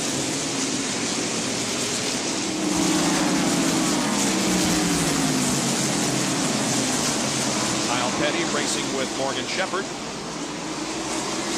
Fellas, we were talking about those back pits. This will come into play as we go a little bit deeper into this race. Of the 16 cars that are pitting on the front stretch, 7 of them are already 1 or more laps down. So that means that those cars, there can only be 9 cars at this point, come into the pits at one time, which again is going to be an advantage to those guys. That gives them more room when they come in. Yep. Dale Jarrett and Jeff Bodine battling for 4th. Bodine in 5th. Jarrett in 4th at the moment, but Bodine has run him down and trying to make a pass. Bodine is one of those pitting on the backstretch. just moved past the 200 lap mark.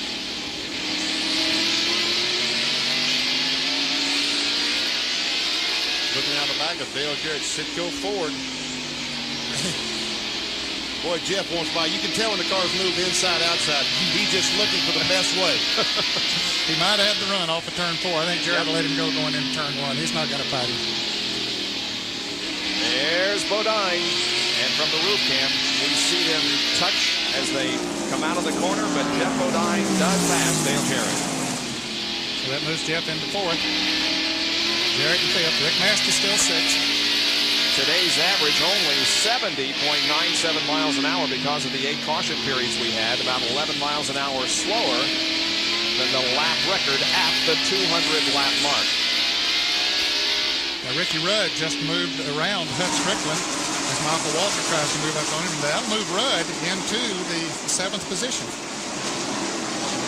You're watching 8th and 9th there now. Then there's Kyle Petty in 10th and the number 98 of Jimmy Spencer in 11th. Kyle just made that pass going in turn 3. Now had his eyes set on the 30 car of Michael Waltrip. Those guys are big buddies off the track, Michael and Kyle. Probably don't even know him out there. Some little problems in these corners could ruin some friendships, I'll tell you.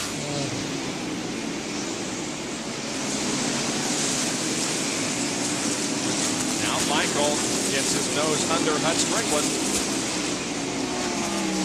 Michael Waltrip trying to move up. And Kyle Petty will follow.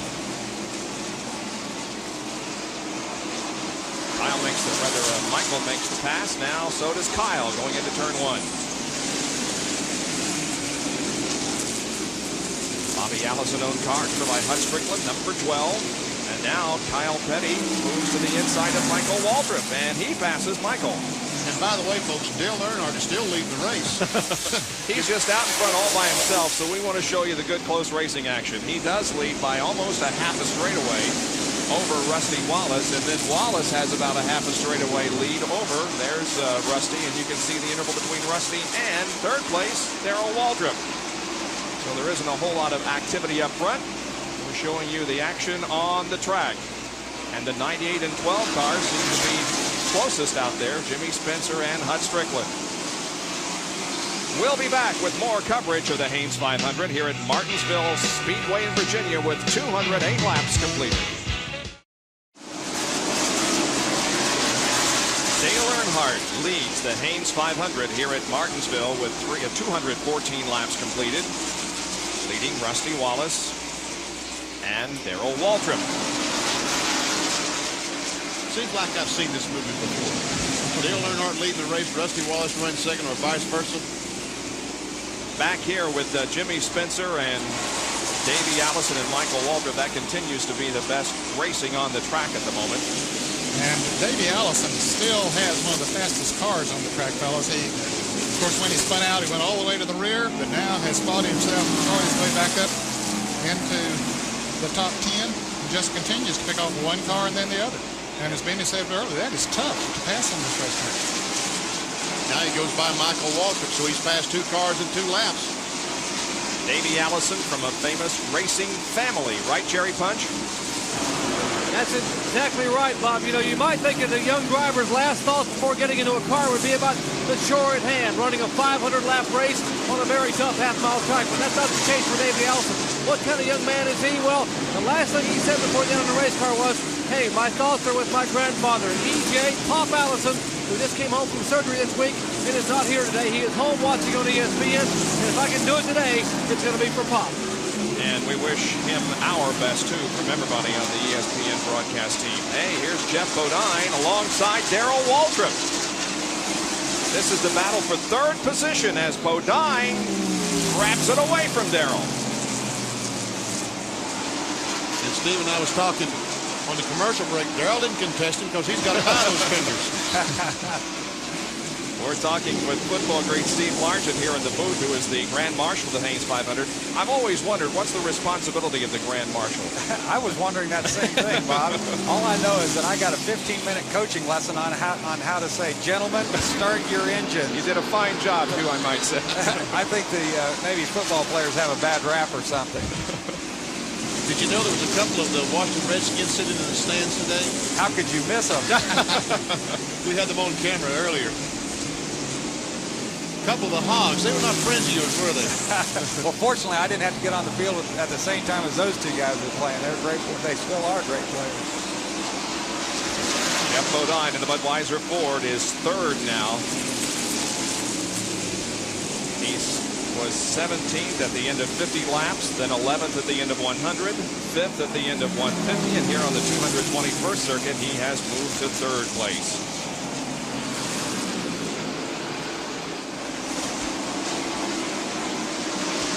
That's a 20 car, Bobby Hillin. There you can see the interval between Geoff Bodine and the leader, Dale Earnhardt, as he heads down the backstretch, drops the car into the groove in turn 3. To watch Earnhardt, he's running the car right on the bottom of the racetrack. Remember earlier, Harry Gant, well, he didn't run it on the bottom down that corner. I thought he did in 3 and 4, but he's running about the same groove that Harry Gant did earlier. We're going to take another field snapshot here as Earnhardt comes off the 4th corner and onto the straightaway.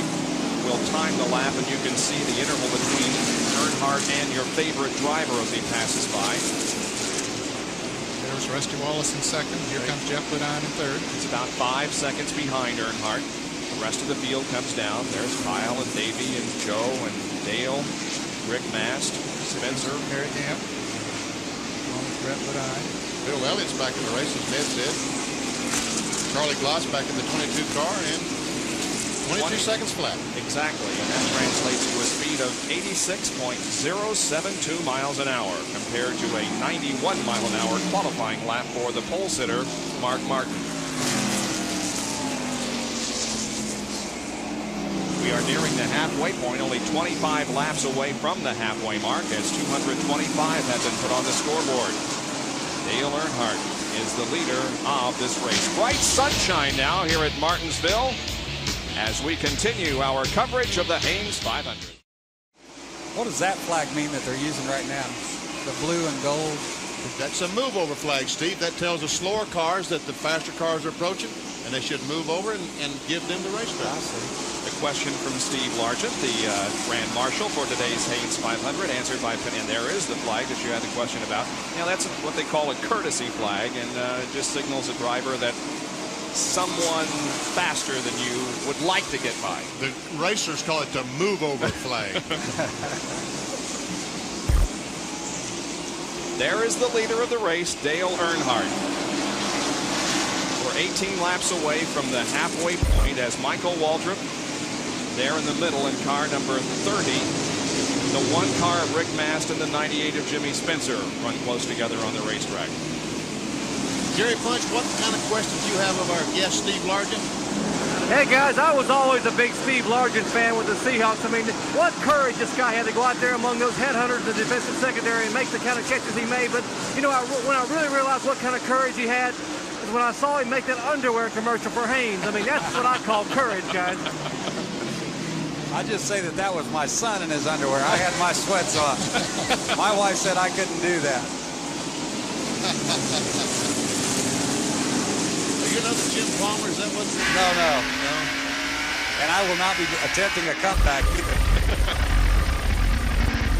Big Mast, Skull Classic. Got out of shape or something coming off the corner, and Brett wound up on the outside. Rick has been drifting back a little bit. A number of cars have passed him in the last 8 or 10 laps, including Jimmy Spencer, Michael Waltrip. Now Brett Bodine, Morton Shepherd about to go by on the outside, and then there's Harry Gant.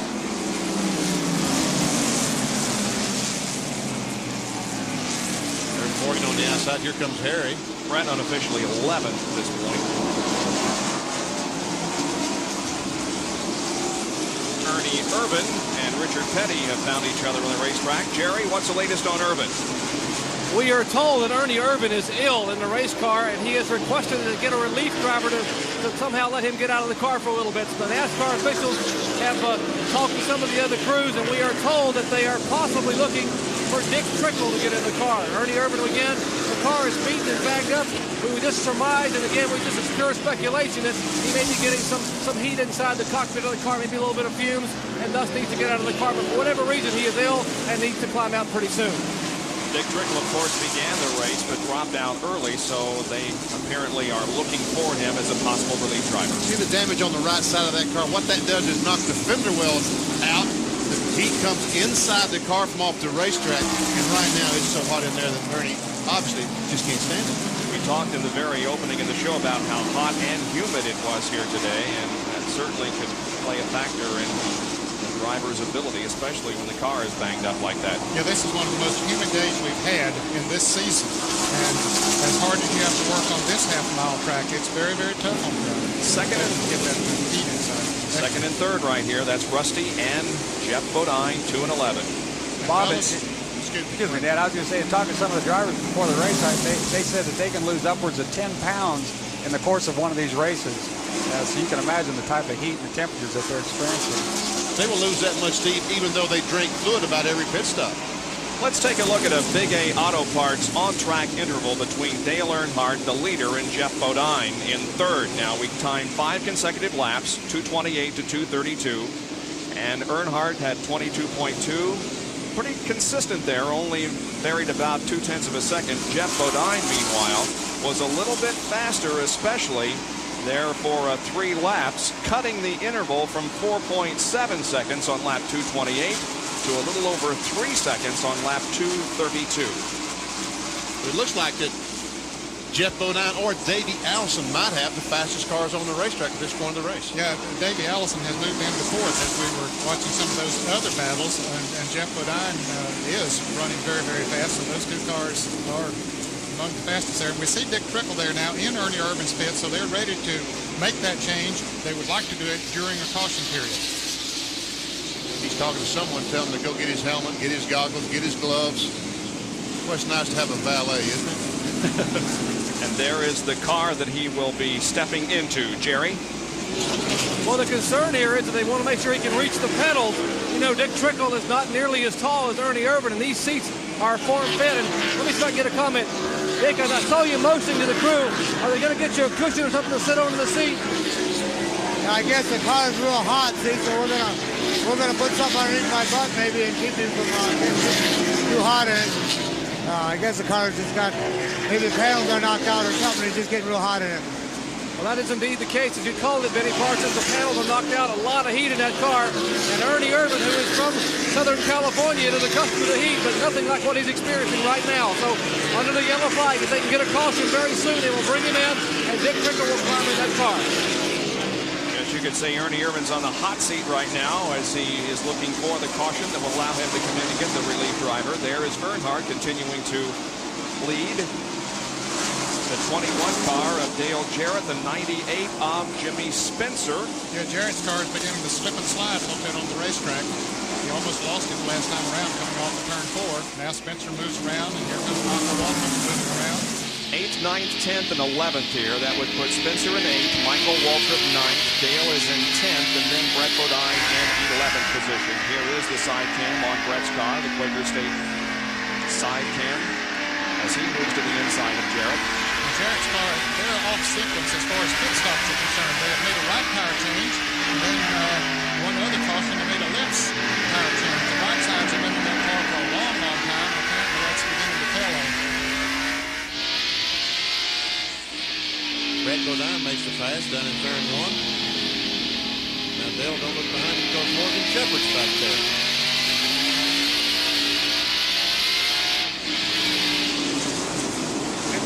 Still being shown in the lead lap.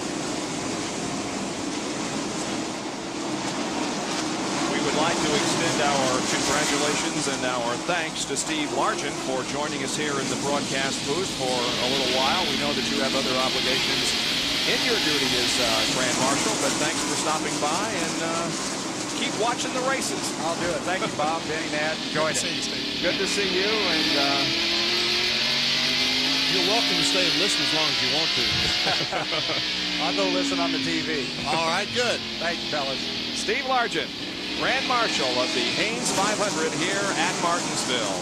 As the laps continue to click off, we have reached the halfway point. The crossed flags are being shown right now. 250 laps have been completed.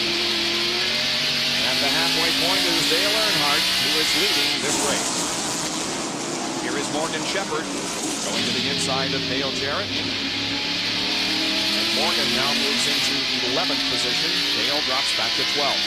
And then there's Dale. He has things all to himself at the moment, leading Rusty Wallace. Third position is Geoff Bodine, then Davey Allison and Kyle Petty.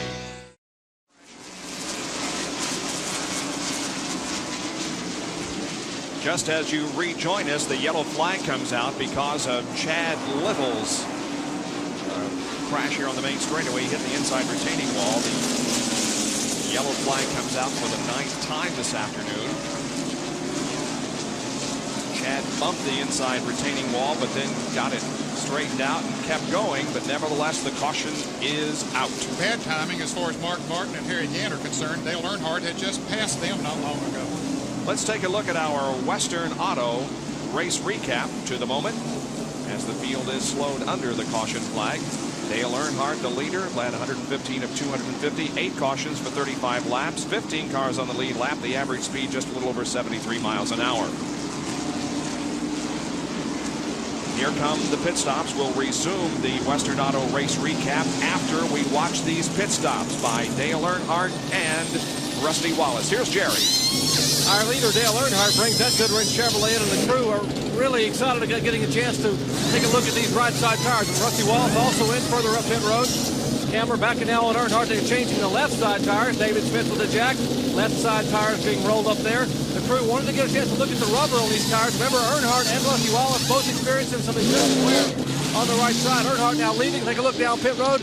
A lot of action in pit road, and you see that Tyson Ford of Chad Little still sitting in the pits as Darrell Waltrip makes his way toward turn 1 in the Western Auto Chevrolet. Brett Bodine comes out of the pit area. So does Alan Kulwicki. Dale Jarrett. As Dale Earnhardt continues to lead, now we go back to the rest of the Western Auto race recap. The lap leaders have been Gant, Earnhardt, Allison, and Kyle Petty. Out of the race, only 2 cars officially. Dick Trickle, who's standing by in relief for Ernie Irvan, and Terry Labonte. Now our standings for the Western Auto Mechanic of the Year. Waddell Wilson is on top by only 3 points over Larry McReynolds. Now with the Davey Allison team, Tony Glover from Ernie Irvan's team is 3rd in the standings. Then Coach Shelmerdine from Dale Earnhardt and Andy Petrie on the 33 car. And speaking of that driver change, here is Dick Trickle getting in for Ernie Irvan. There's Ernie already out of the car over on pit wall as they hook up the safety paraphernalia to Dick Trickle. Well, we have reached the halfway point of the race. All phone-in entries for this week's ESPN Pick the Winning Chevy Sweepstakes are now closed. The winner of the sweepstakes will be announced in our next Chevy Sweepstakes race on June 2nd. Call 1-900-933-9300 in 10 minutes to enter the next ESPN Chevy Sweepstakes. You know, it's amazing. Dick Trickle got in the 4 car. Remember last week in North Wilkesboro when Dick Trickle crashed? Remember who made contact? He in the 4 car. So this week he's trying to help him out. Back down to Jerry Punch. Well, getting cooled off here for a minute. Ernie, first of all, are you okay? Yeah. What actually happened? What's wrong? Well, we knocked all the inner panels out. For some reason, this car is real hot. It just kept blowing heat on my face. I couldn't get no cool air. Just couldn't breathe. There was a lot of contact early in the race, and I know they held you a couple laps in the pits. Your side of the story, we were told that there were a lot of lap traffic in front of you. Just having trouble getting by. Yeah, Rutman's right in the way, and we just couldn't get by him, and I got pinched up into HUD. It wasn't HUD's fault. And I don't think it was my fault. Just racing. Ernie Irvan has climbed out of the car. We'll let him get some fresh air. And, of course, we are here at Martinsville Speedway, 262 laps of the Haynes 500. We'll be back with more racing from Martinsville after this word from our sponsors. Don't go away. The Haynes 500 live from Martinsville Speedway in Virginia. 264 of 500 laps completed. It's Earnhardt, Wallace, Waltrip, Bodine, and 5th, Davey Allison. Our Speed World coverage is being brought to you by Levi's 505 and 540 jeans for men. By Wagner Power Painting that's not just a whole lot faster, but a whole lot better. And by Kodacolor Gold Film. Show your true colors. And speaking of colors, the green just came out here at Martinsville to resume our racing with Dale Earnhardt leading Rusty Wallace. Earnhardt had some trouble with his tires sticking down in turn 1 on that first lap. I thought Rusty was going to get behind, but didn't work. There's Darrell Waltrip in 3rd spot. Another good showing for Dale. And let's go to John Kernan, who has some information on some different type brakes that are being run by Darrell today. Well, Bob, I would like to show you the brake right now, but what it is, it's made with stainless steel and also ceramic cloth. So it acts as a heat shield between the rotors and the calipers. It's very important. Darrell running very well. He's in third right now. This last pit stop, they took on 4 tires and made a chassis adjustment on the right rear because the car had gotten very loose all of a sudden on him. All right, you can see he has moved from 16th to 3rd. Now there's Harry Gant right behind Waltrip. However, Harry is a lap down. Yes. Just went a lap down before that most recent caution. That's right. He had gotten left under just green flag racing. His car was not working nearly as well as it was earlier in the race, and he went a lap down. 13 cars shown on the lead lap at the moment among the cars that are a lap down at this point. The pole sitter, Mark Martin. The 11 car of Jeff Bodine is running in 4th position. 5th is the 28 of Davey Allison. 6th position is the 42 of Kyle Petty. I'm really anxious seeing these cars together because this is the first time today these 3 cars have been together. They have been awfully fast. All 3 of them at times during the day felt like they were the fastest car on the racetrack. Maybe they can settle it on the racetrack as to who is the fastest. That's 4th, 5th, and 6th we're looking at. And we're watching from the lap car of Lake Speed, the Phillips 66 in-car camera.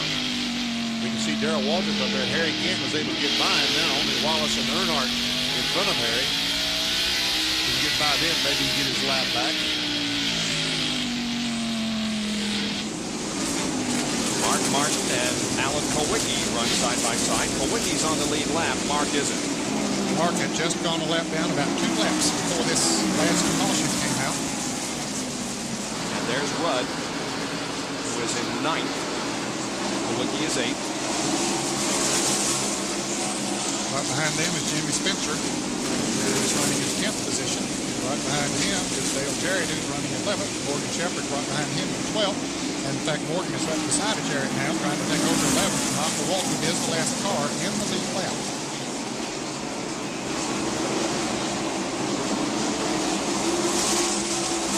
Morgan, Dale Jarrett, Michael Waltrip.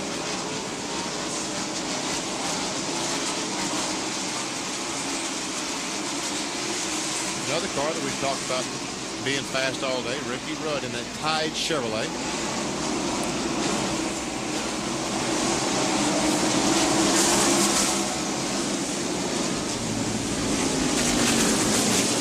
Current Winston Cup points leader by 97 over the leader of the race, Dale Earnhardt.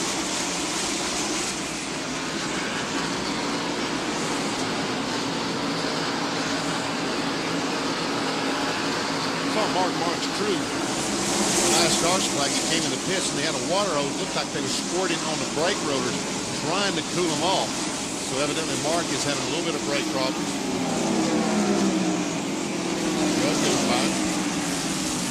Jerry Punch, what were they doing down there? Do you know? Well, you're exactly right, Benny. When Mark was involved in that little shunt early on with Harry Gant, he knocked all the scoops and vents off the right front, so they have no air whatsoever going to that right front brake hub, and they're concerned about the brake just overheating and rolling and boiling that brake fluid. And certainly you don't want to boil the brake fluid here when you need those brakes so desperately at a racetrack like Martinsville. But they are boiling hot out there right now with some competition as Jimmy Spencer has his hands full. He certainly does. That's a battle for position, and it is Morgan Shepherd that moves into 10th spot. Jimmy Spencer goes back to 11th. Dale Jarrett is in 12th spot, and here is Davey Allison and Darrell Waltrip. And they're battling for 4th position. That's the 3rd spot. Davey takes it away. And there's Kyle Petty coming into the picture also. Darrell is now 4th. Kyle is 5th. Morgan Shepherd is off the pace going into turn 3. Something has happened to the Motorcraft Ford. He had just made a pass, but now is going behind the wall, it looks like. There he is, Morgan Shepherd. Had to take a provisional to get in the field. Look at Kyle Petty. He passes Darrell Waltrip. Takes 4th spot away. Moves DW back to 5th. Morgan Shepherd, we're talking about, had 6 top 10 finishes in a row. But doesn't look like he will be able to finish here today. Certainly not in the top 10.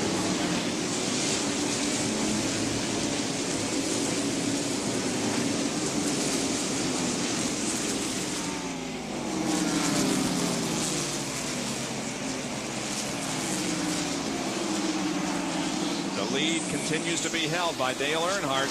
He doesn't have very much traffic around him. We saw the car right behind him. That is Harry Gant, who was able to get by Rusty Wallace a few laps ago and is closed up almost to Dale Earnhardt. Yeah, he's inching in on him, no question about it. Here's 28. Davey Allison has caught Rusty Wallace. Mark Martin is in the pits. An unscheduled pit stop. Smoke from the right front of that car, apparently still having brake problems, but Davey Allison continues to be fast. Here's Mark Martin. Let's go to the pits and Jerry Punch. Well, Ned, you hit the nail on the head immediately. It's a brake problem. You heard this talk a minute ago about not having the scoop on the right front. A lot of smoke on the racetrack coming out of this Folgers Ford, and NASCAR asked them to come in and take a look at it, and now they're going to try to pull a hose over there. Steve Meal is going to try to squirt some water in the right front brake rotor area and try to cool down the brake fluid. Apparently, it's just getting worse and worse. There's not much you can do except sit here and try to cool it off.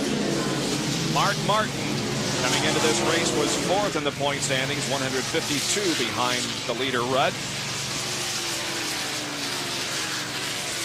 They continue to work on that car while Dale Earnhardt has the lead. Behind him is the lap car of Harry Gant. There's Harry, and then the battle for second position. Here is Davey sneaking up once again on Rusty Wallace.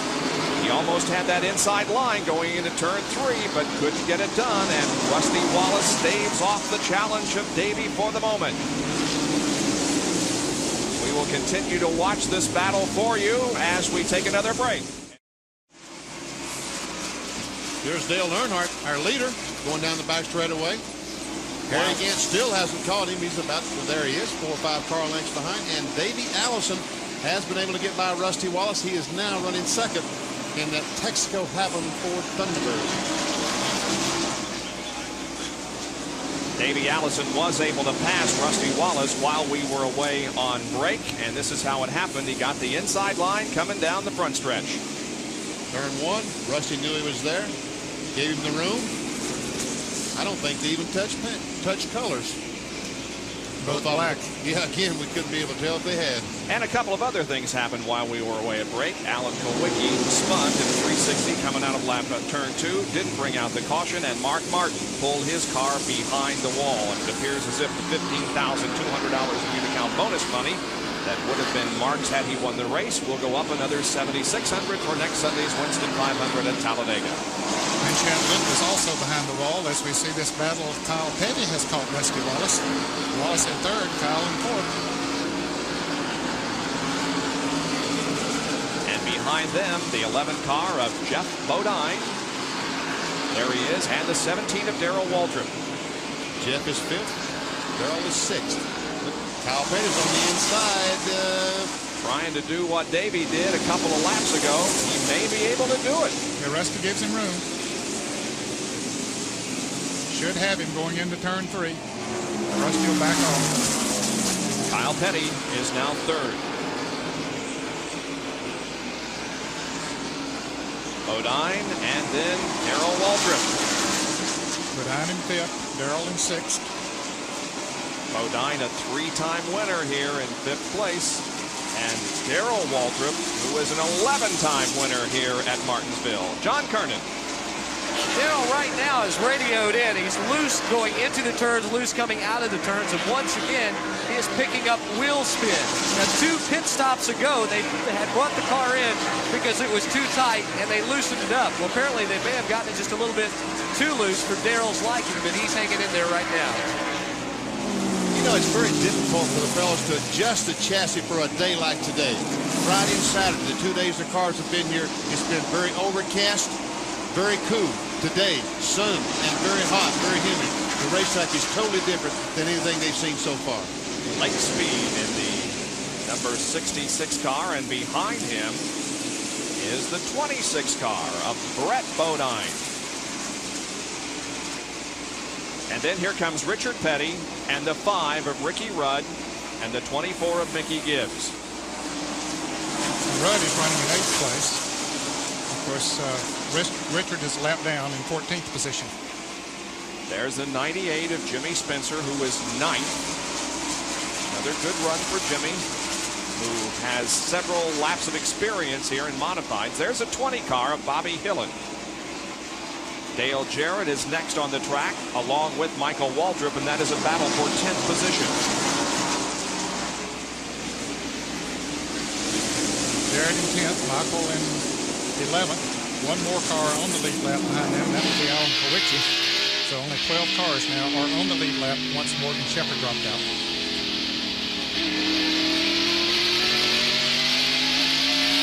Let's go to Jerry Punch, who's with the pole sitter for today's race, Mark Martin. Well, Mark, the day began pretty well for you from the pole, but things went downhill a little bit. You came together with Harry. Was it the brakes that finally put you out? No, we lost a cylinder. I think we burned a piston. Everything went wrong, you know. I thought maybe we could win this thing for Folgers, Valvoline. Just wasn't meant to be. You know, we were running good, but this thing just went wrong. Happens sometimes. A lot of heat in the car today. Something wrong with my car. It's real hot inside. Has been all year. We've got some air getting in it somewhere, hot air, but it's not that bad. Just was a struggle out there with the crashing and banging and behind and brake trouble and smoke and dragging sheet metal and everything, you know.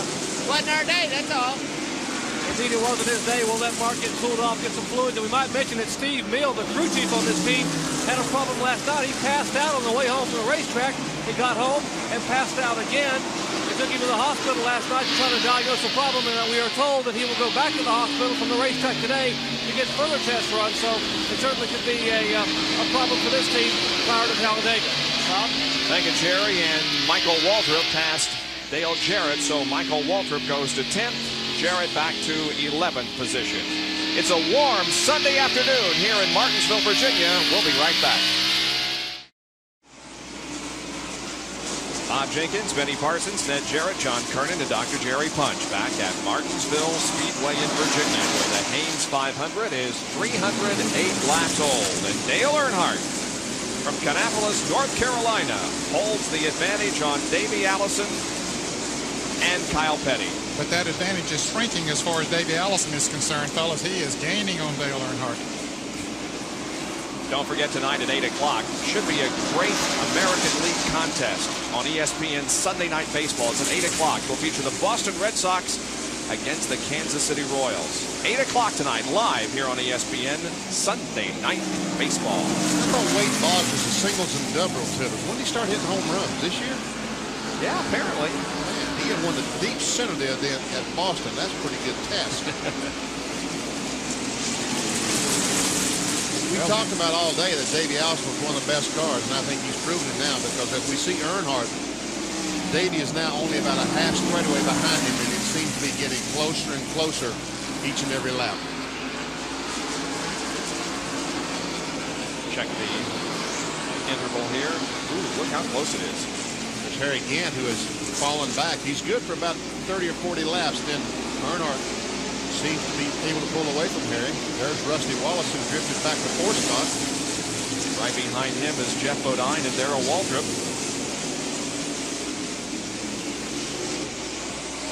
NASCAR Bill Elliott, just in case you've joined us late, he lost a rear end gear on early in the race.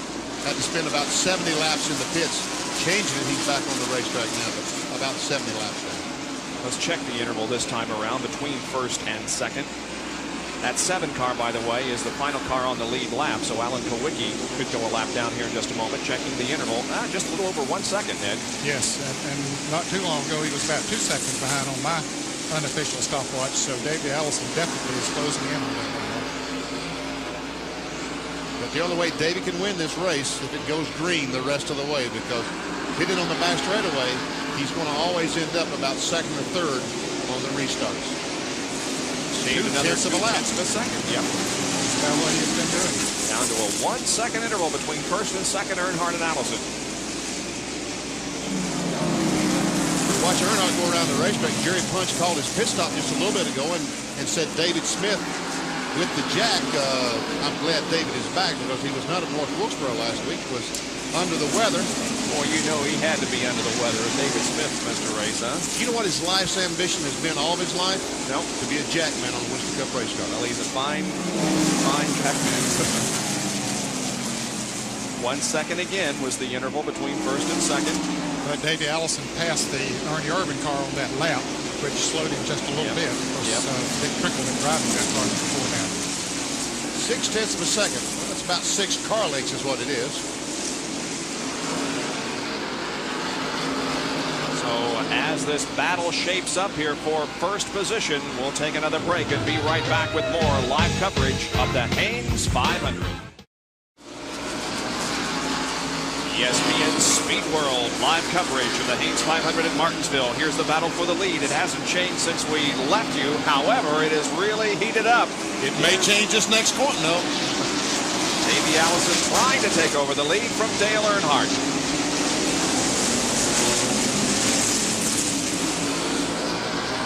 Davey, as they go down the back straightaway, he pulls to the inside to get out of Earnhardt's mirror so Dale doesn't know where he is, and hope that Earnhardt will move up the racetrack and he'll be able to drive alongside him on the inside. See? Yep. He may have him this time. As he comes off the corner, he's going to get the car about a half a car length ahead. They'll drag race down the backstretch into 3, but then Davey Allison goes to the front.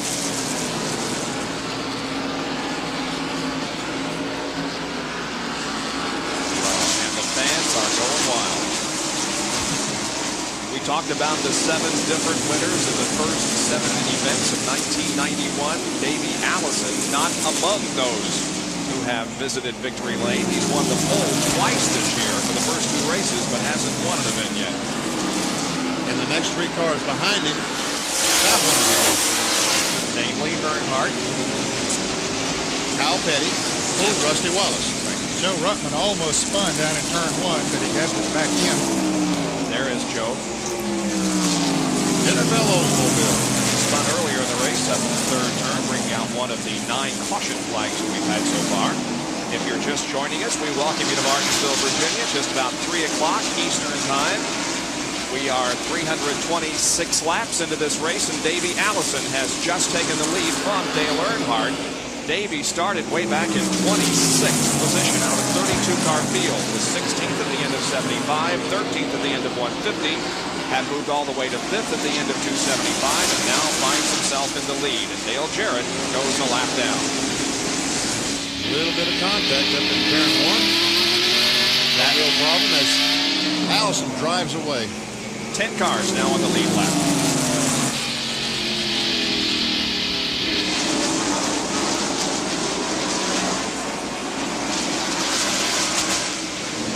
And Dale Earnhardt now closes in on Dale.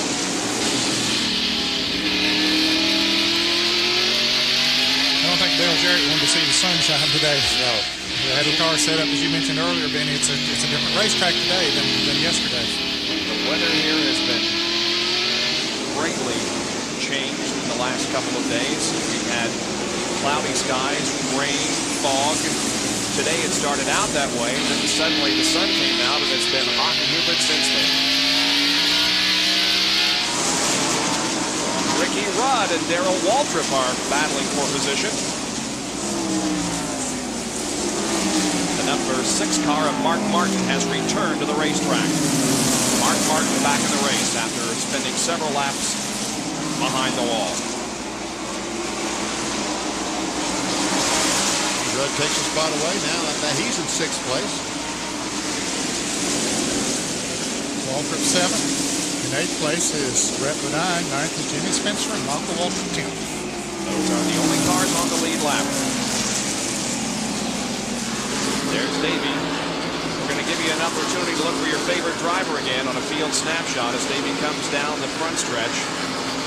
He'll time the lap, which not only gives us an indication of how fast he's going, but you can tell how far your favorite driver is behind the leader.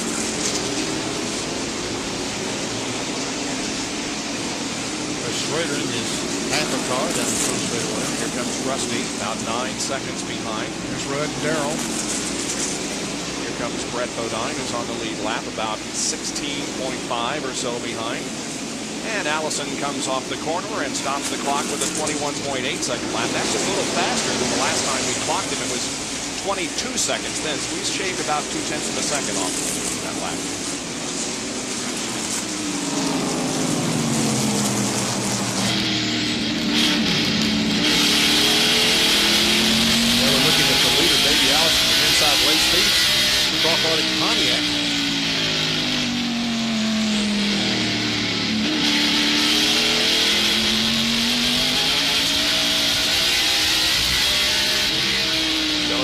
6 in-car camera looking ahead to the leader, Davey Allison, and just ahead of him, the king, Richard Petty.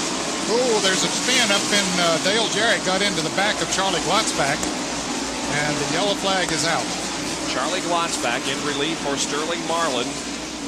Hits the wall in turn 4, brings out the 10th caution of the day. We can see that black mark on the white on the retaining wall there. That's where Sterling's car, Charlie Glotzback, made contact. So he's able to get the car moving again. Well, yeah, well, he's going to have to back her up again. And he's having trouble getting it to move forward. There he goes. Marlin moves away. Field is slowed. And Davey Allison may be coming in for a pit stop. I think most of them will, really. I think that just about everybody will come in because they've been out there a while on these tires. Of course, Davey will have to pit on the backstretch. Earnhardt will get in the pits and out before Davey will be able to do that. Here is Earnhardt coming in. Jerry Punch is right there. Dale Earnhardt, what might be his final pit stop. They're looking at the charts right now, but he brings the Goodwrench Chevrolet into a stop, and the crew will going to work, change right side and left side tires. Dale Earnhardt having the kind of day he wanted to have. They have not run well. They would have liked the past few weeks, but just 1 day shy of his 39th birthday, they are going to change all 4 tires here as work continues on the Goodwrench car. Let's check in over into Davey Allison pit with John Kernan. Jerry, we're back on the backside of the pit. Although Davey was leading, he has just pulled in. They're going to work around the right side. Dale Earnhardt leaves the pits on the front side. They swing around to the left side. They need a really good pit stop here, waiting for Earnhardt to go by. Here comes out of turn, down the backstretch. Davey's work is done, and they are away. But the one thing where Jerry said Dale Earnhardt may have been in for what could be his final pit stop, the 28 car will have to make another pit stop to take on some fuel. Allison is going to come back onto the racetrack in 2nd position.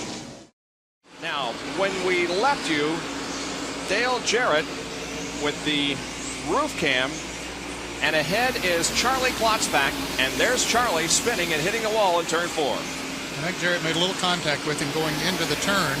Since then, Jarrett's had some kind of a clutch problem. He made pit stops during the caution, but the car didn't take off. It seems to have picked up now, but he lost about 2/3 of the lap. 3rd place battle is between Kyle Petty in 42 and Darrell Waltrip in 17. Boy, this is a classic Darrell Waltrip race, getting faster and faster as the race wears on. Biding his time, staying out of trouble, and being at the finish. And right now is a very good race car, one of the best race cars on the track. And he's only about a quarter of a straightaway ahead. There is Earnhardt, the leader, and Davey Allison. Now, Dale Earnhardt, of course, pitted on the front stretch during that caution period. He got out first. Davey pitted on the back stretch, but did get out in 2nd position, and that's where he is right now, but just about a car length and a half behind Dale.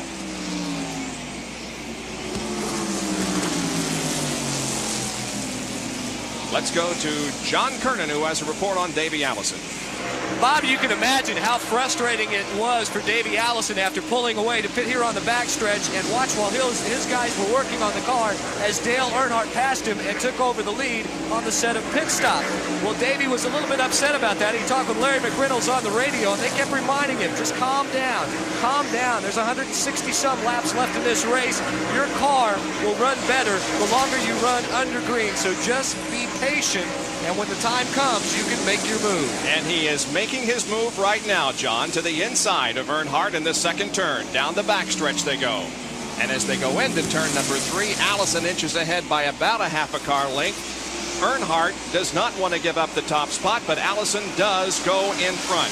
One thing you might remind the pit crew back there on the backstretch, John, is that the last time Davey won a short track race, he pitted on the backstretch at Bristol last year. That's right. Sure did. Went green for a long time near the end and worked right to his advantage. And when they had the caution flags and other teams made pit stops, Davey chose to stay out there. You know, Ned, he might do that. No, he's probably got to stop again before the race is over, but he just might. If he can go the rest of the way on fuel, he may stay out and forgo that pit stop. Well, I think John Kernan said that they had told him that they would have to stop again. So, but But that might be a decoy for these other guys. They had about 4 or 5 laps to go when they made their last pit stop. So he might be able to stretch it that far. I don't know. And Ned Jarrett just mentioned something about that might be a decoy. Well, how could that possibly be a decoy? Because some of these teams monitor the ESPN broadcast to see what the other crew chiefs are telling our reporters, so they'll have some fair idea of what they need to do. Well, we understand that Davey might end up about 25 laps short as far as fuel is concerned. Earnhardt, well, don't know. Stay tuned. That's the only way we'll know. Be there at the end. And we're only 133 laps away from the finish. Let's go down to Jerry Punch, who has a comment on Earnhardt. Well, if Dale Earnhardt were to make it all the way, it means you'd have to run 163 laps. Of course, remember, they've had some caution laps. That'll help you a little bit with the gas mileage. They had planned to run about 150 to 155 laps or tank of fuel, so that means they have to stretch it about 7 more laps, and they might just be able to do it. We shall see. Right now, Davey Allison is putting some racetrack between himself and Dale Earnhardt. Dale Earnhardt, you know, could he be late? No, he's not late. Dale Earnhardt just does not lay back. It's not his nature. That's not his nature. And the 42 car, Kyle Petty, is gaining on Dale Earnhardt. Indeed, and here is a good battle between 17 and 2 as Dale Jarrett is passed once again, but Darrell Waltrip and Rusty Wallace are fighting for position. Now, fellas, if there's anybody who can get that gas mileage, it is Darrell Waltrip. Good point. Good point. He may have his second consecutive win. A lot of ifs. A lot of ifs. Rusty on the inside of Darrell down in turn 1. Takes the spot away. That's 4th. Darrell back to 5th. Bill Sedgwick there in the 76 car. He's one of the guys who has come to the southeast from the Winston West division on the West Coast. Spears Manufacturing is sponsor on that car. I'm assuming that's a California concern. We welcome him here to Martinsville and the East Coast. Waltrip closing in on Rusty. And look at Harry Gant back there. Gant again is a lap down at 11th place. If you've just joined us, that 33 car, Harry Gant, at the beginning of the show, was the dominant car.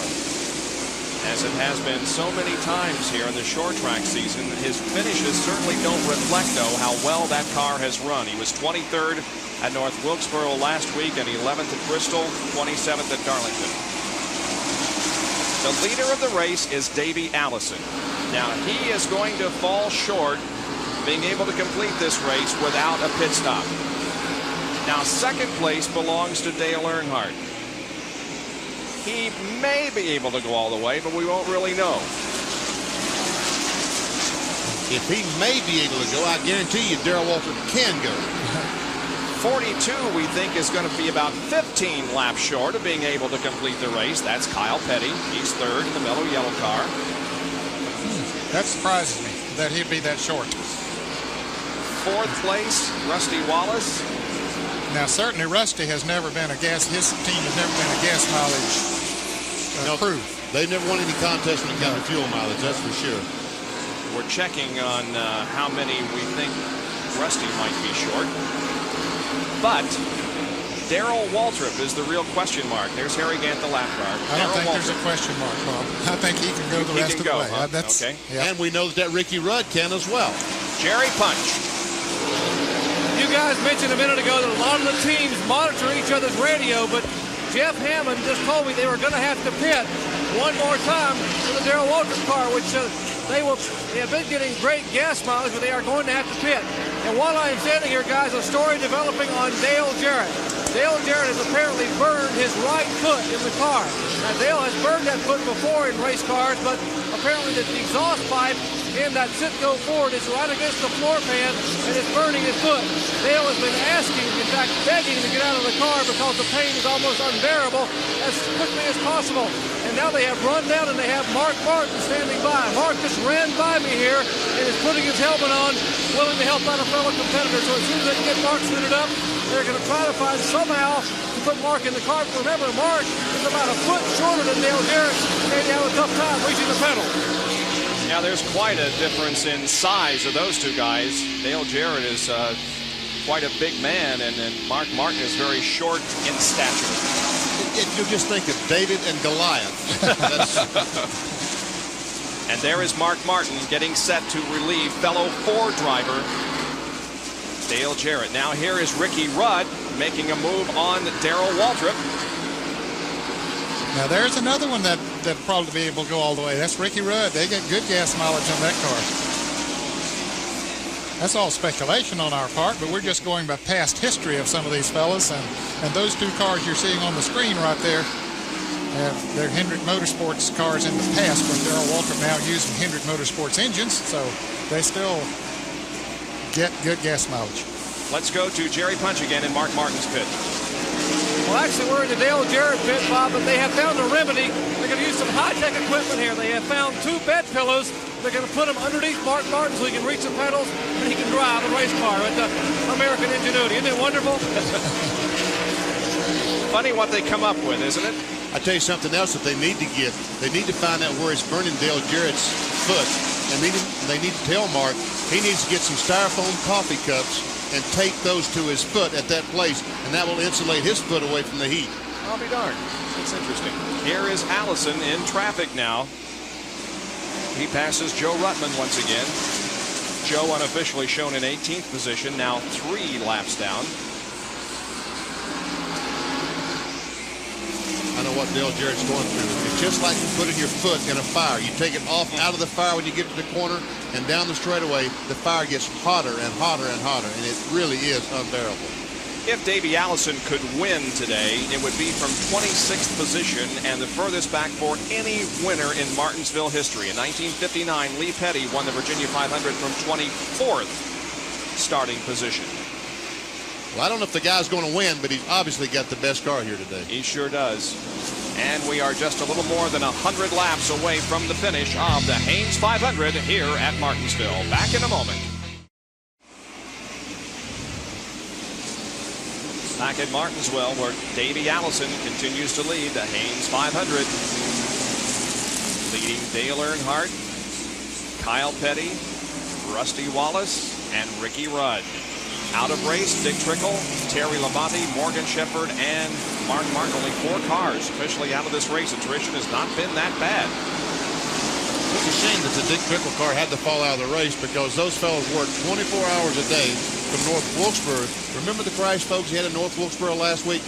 The car he had here in Martinsville was the same car. And Dick told me that somebody had worked on that car 24 hours a day since Martinsville until they came up here on Friday morning. Here's a battle for 9th position. Jimmy Spencer takes 9th away from Michael Waltrip. He finally passed Michael. He's been racing him for at least 300 laps, and he finally got by him. They have been together a lot today on the racetrack.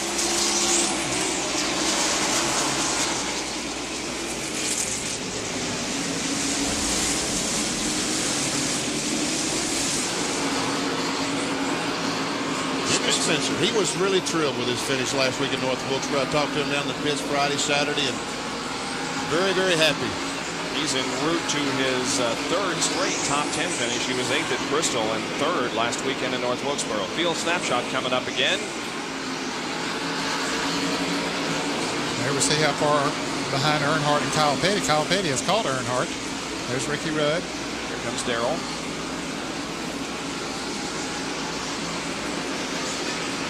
There's Jeff Bodine. Brett not too far behind him. Michael Waltrip, Richard Petty. Here comes Davey back around. 21.7. That's still a pretty good lap at this stage of the game.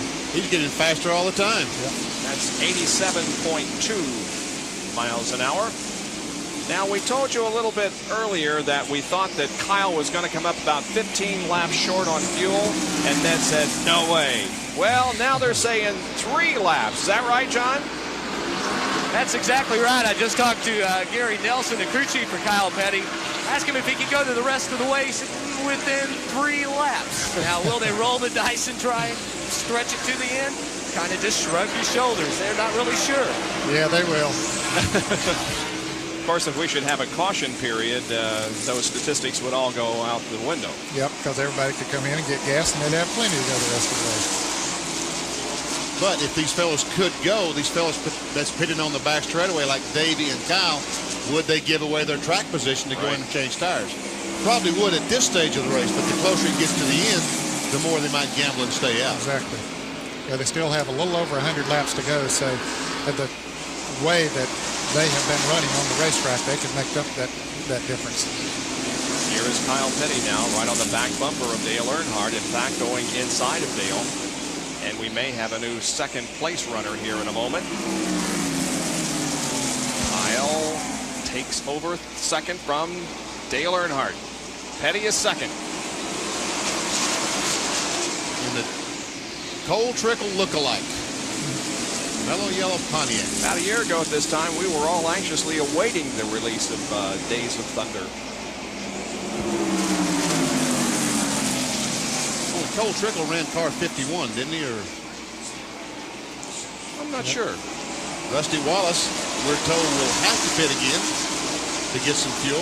Cannot go the rest of the way on the fuel he has remaining in his fuel tank. Now that one doesn't surprise me because they just never have been fuel mileage kings with that team. Here's the king of fuel mileage. Yep. The Hendrick engine people, those people down in the Hendrick engine know how to get some fuel mileage. Kenny Schrader, Ricky Rudd, Darrell Waltrip, all using those engines, and all of them could go as far as anyone on fuel. Rudd is fifth, and they're second and third, Petty and Earnhardt. Now, Davey Allison has pulled out about 4.5 seconds ahead of Kyle Petty.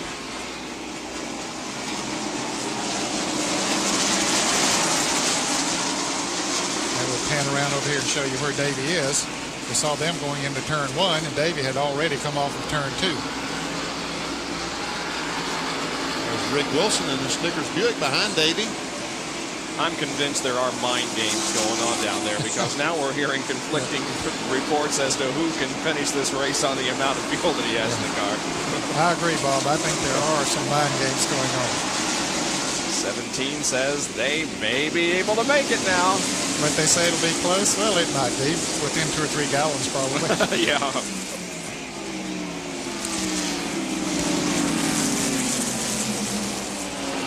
But so far this year on short tracks, we haven't had that long of a green flag run, so who knows? Yeah. 36 caution flags. Obviously, they were about every 10 laps. Well, we're having fewer cautions every race. It was 19 in Bristol, 17 last weekend, only 10 this weekend. There's Jeff Bodine at number 11. Now, that car has been known to get good gas mileage. And you can see that the record is about 5 miles an hour short. Jeff Bodine won both races last year here at Martinsville and currently runs 7th. It'd be amazing to believe they could break a record with 10 caution flags in one day. Rusty Wallace now closing in on Dale Earnhardt for 3rd.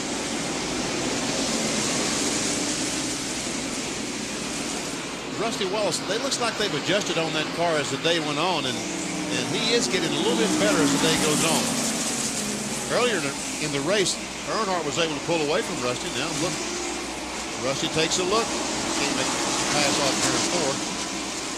I don't think Earnhardt likes these long green flag runs, or his car doesn't. His car doesn't, that's right. And he's not having a lot of success after about 50 or 75 laps.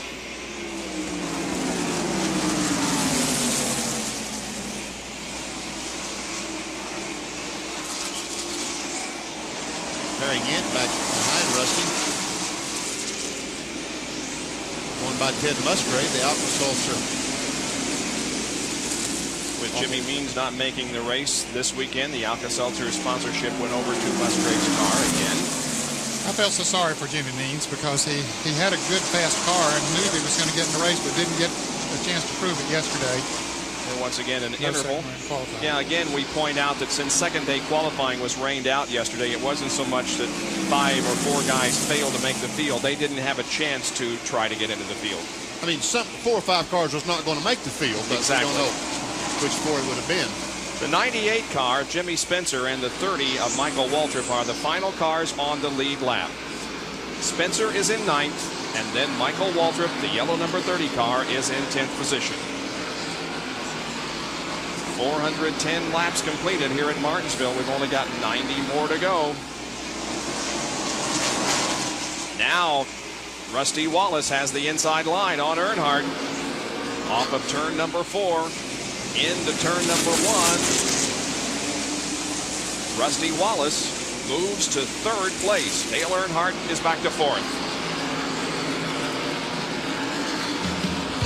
Back with more of our live coverage from Martinsville, Virginia, and the Hanes 500 right after this.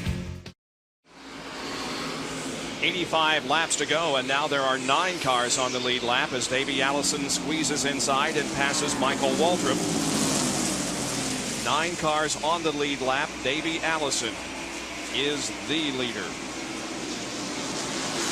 The 9th place car is Jimmy Spencer, who is right in front of the 28 there, that red car, the Banquet Frozen Food car, Chevrolet. There we go, 4 or 5 car lengths separating the two. The way David's been running, that 4 or 5 car lengths will become about 2 in the next lap. Take long.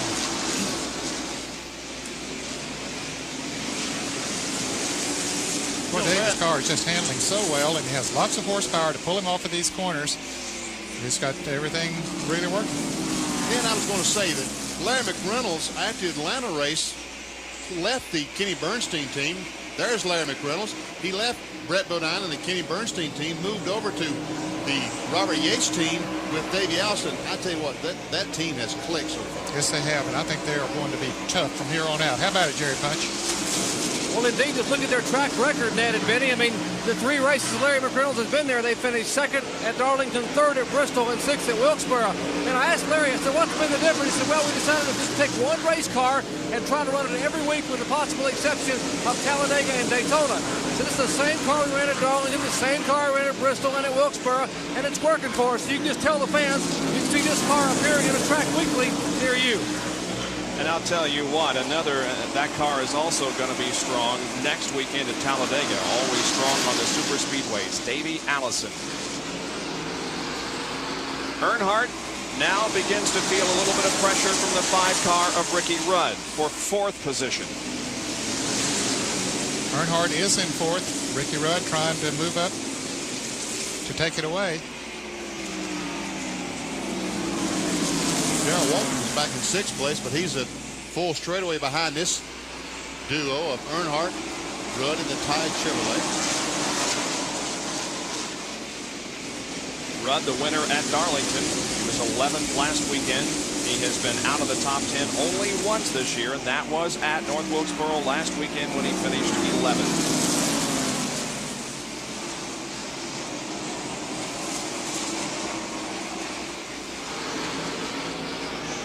Davey Allison now begins to move in on the 9th place car, Jimmy Spencer.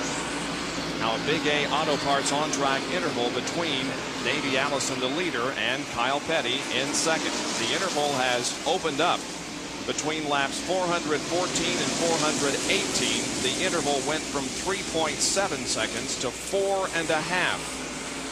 We can see where Kyle Petty has run some laps as fast as Davey Allison, but look how consistent Davey is.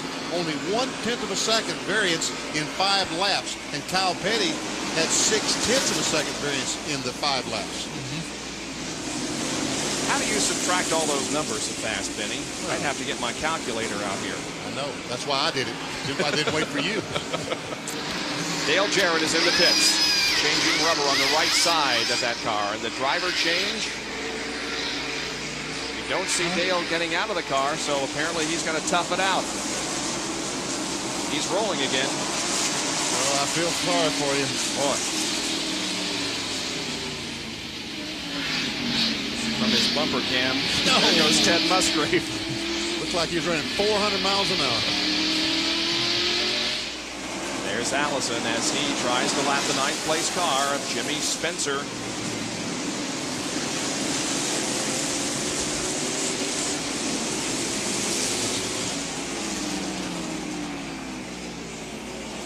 Jerry, what's the update on Dale Jarrett? Well, apparently they do have Mark Martin standing by, and Mark sitting in the helmet, but Dale just radioed in and said, hey, I think I can make it. It's my race car. I started it, now to finish it. So you got to give him credit. chip off the old block when it comes to toughness. He's going to try to hang in there for about 80 more laps. All right, Dale Jarrett still in competition. Meanwhile, Ricky Rudd and Dale Earnhardt are involved in a side-by-side tussle for 4th position. Rudd on the inside. 431 laps are completed. Davey Allison continues to hang on to the lead. Kyle Petty's running second, followed by Rusty Wallace, Dale Earnhardt, and Ricky Rudd.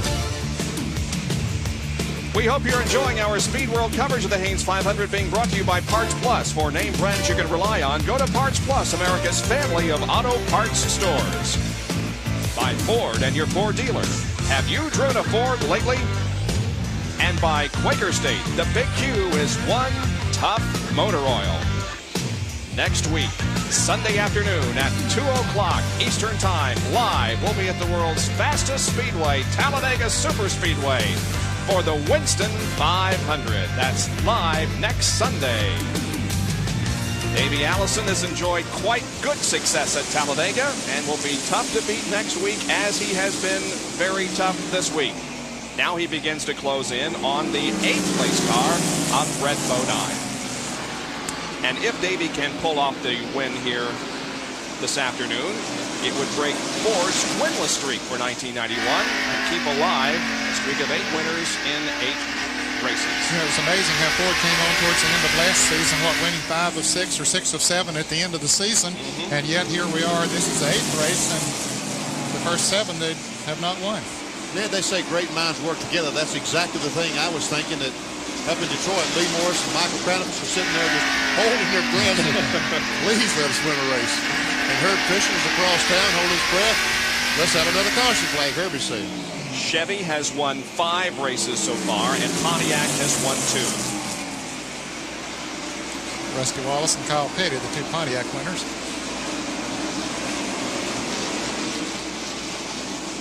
There's Dale Earnhardt, who has fallen back to 5th position. An honorary crew member is down in Dale's pit. Here's Jerry again. Well, we introduced some of the football players visiting today. This is a fellow who is a country music recording artist from Curb Records in Nashville, Tennessee, Delbert McClinton, and a close personal friend of Dale Earnhardt. And Delbert, Dale said you might bring him some luck today. He's running pretty well. That's what I'm here for, man. Hoping to, yeah. You've been a race fan for a long time, though, haven't you? I've been a race fan. I got to be a race fan through Dale about 2.5 years ago, about 3 years ago. And I can't get enough of it. Now, you're here at the racetrack. Are you going to make him sing sometime? Tomorrow's his birthday. Maybe we can get him to sing. Well, if he wins this thing, we'll make him sing in Victory Lane. How about Delbert? Yeah, I think so. All right, Delbert McClinton, an honorary crew member here in the Goodrich pit. Well, I tell you, we've had football players, we've had country music singers. They're all here this afternoon as Ernie Irvan comes in for another stop. And we see Ernie getting back in the car. Dick Trickle had been driving. You see Trickle coming out, and then Ernie told Jerry Punch that there was a lot of heat coming up in that car, and I expected that Dick Trickle has felt it as well. There you can see the field summary in the upper left of your screen, a complete rundown on who's running where.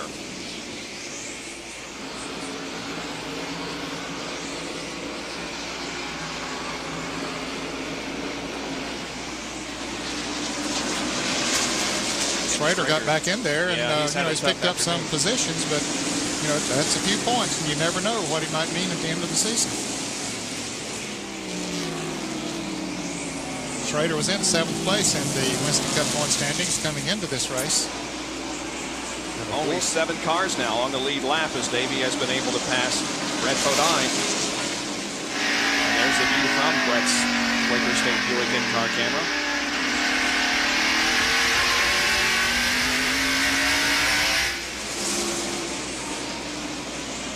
Davey approaches Bill Sedgwick once again. Let's see how far Davey is in front of 2nd place Kyle Petty. Here comes Kyle out of the corner and crossing the line, stopping the clock at 4.4 seconds. All right, let's remember that, Bob. If you can, let's remember that. And later on, let's check again and see, because I'm not sure that the 42 car is not getting it. Well, he might be. I said a while back when Kyle moved into second that he was a little over 4.5 seconds behind, so now he's a little less than 4.5, so doesn't seem to be a great deal of difference in those 2 cars. 4.2, so he's gained 0.2 of a second that one lap.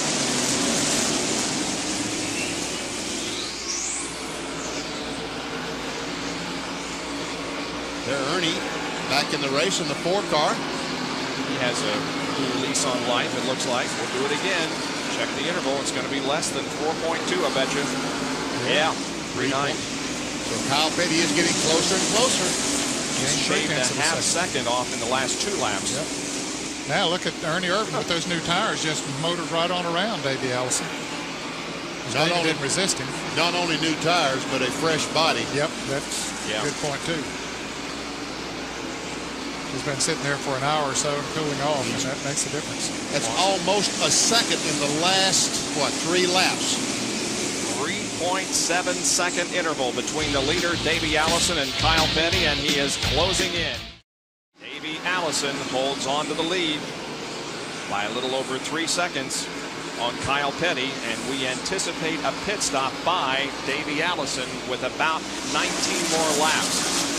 We understand he's planning to come in around lap 470, and right now it's 451.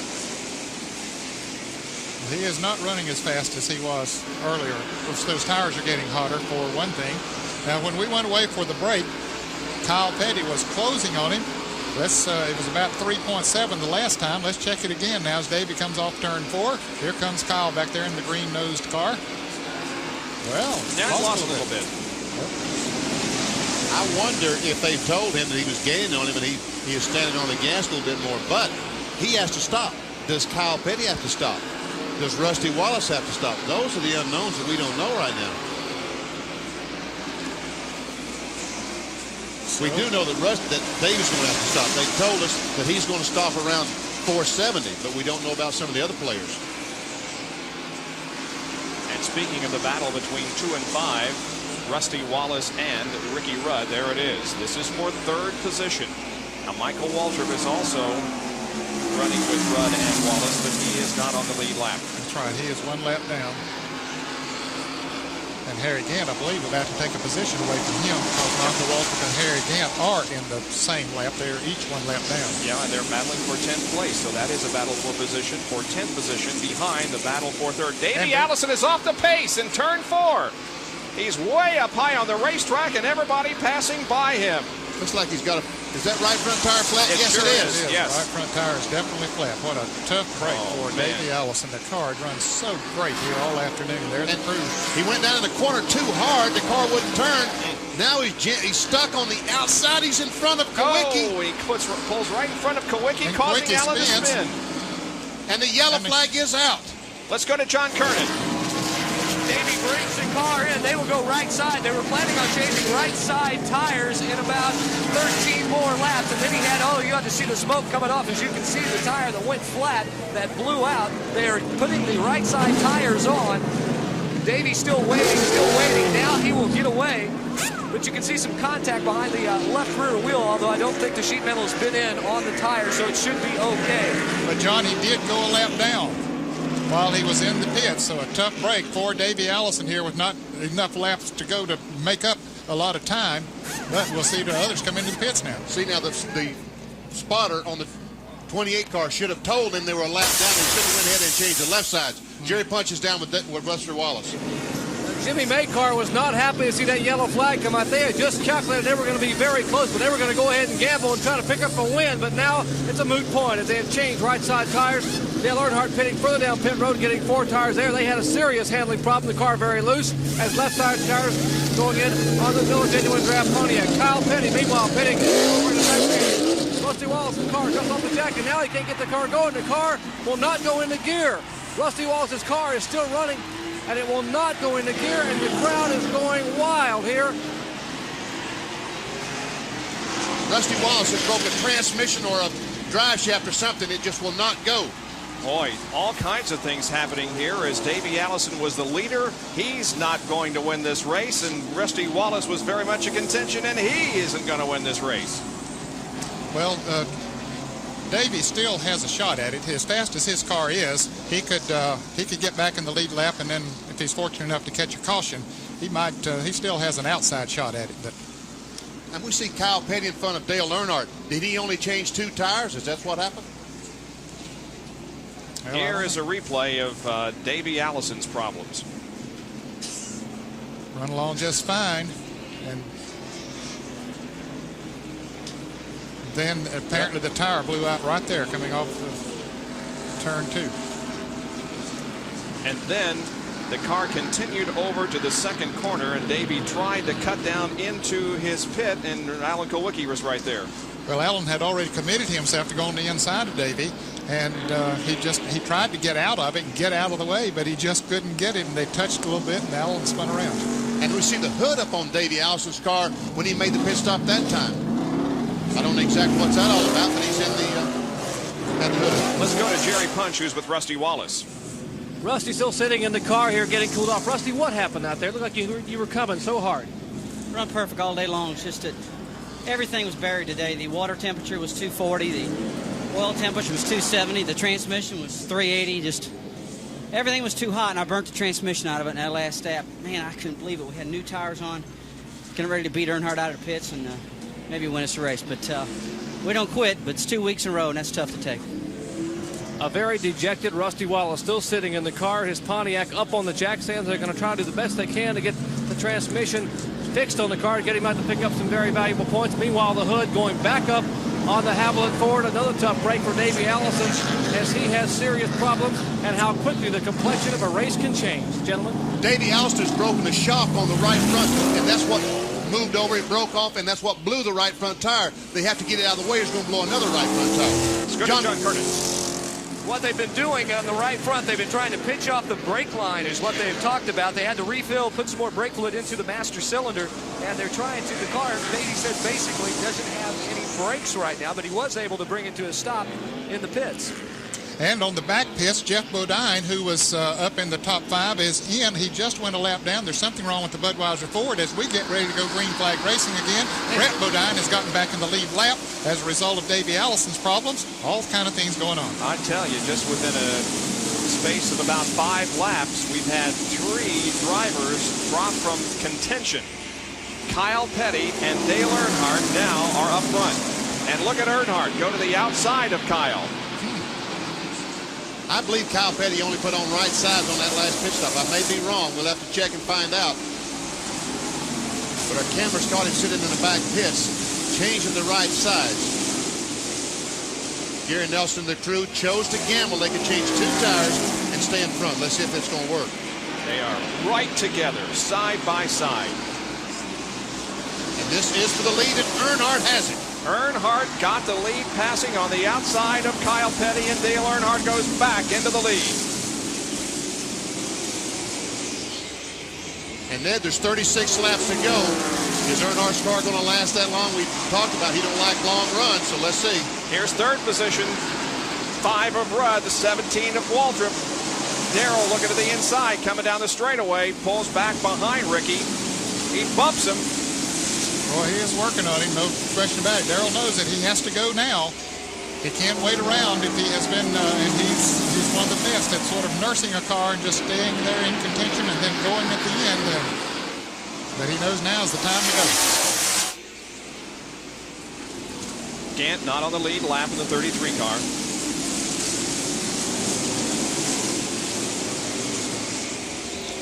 Kyle Petty apparently did change all 4 tires. You see some smoke out of that box? Yes, I did. I saw some smoke out of the Winston Cup point leader off that second corner. I sure did too. It was pretty obvious as he came off the second corner. And Darrell looks like he's, what, did he slow down or did he just pull down to let Harry Gant go?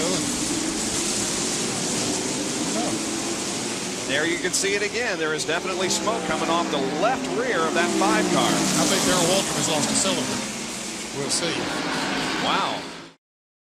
The crew chief on Dale Earnhardt's car, Kirk Shelmerdine, has been named the Western Auto Mechanic of the race. I believe he was 4th in the standings that we showed you a while ago, so he adds some more to that total. Kirk is the Western Auto Mechanic of the race, and his driver, Dale Earnhardt, is leading the Hanes 500 with 25 laps to go. 475 are completed.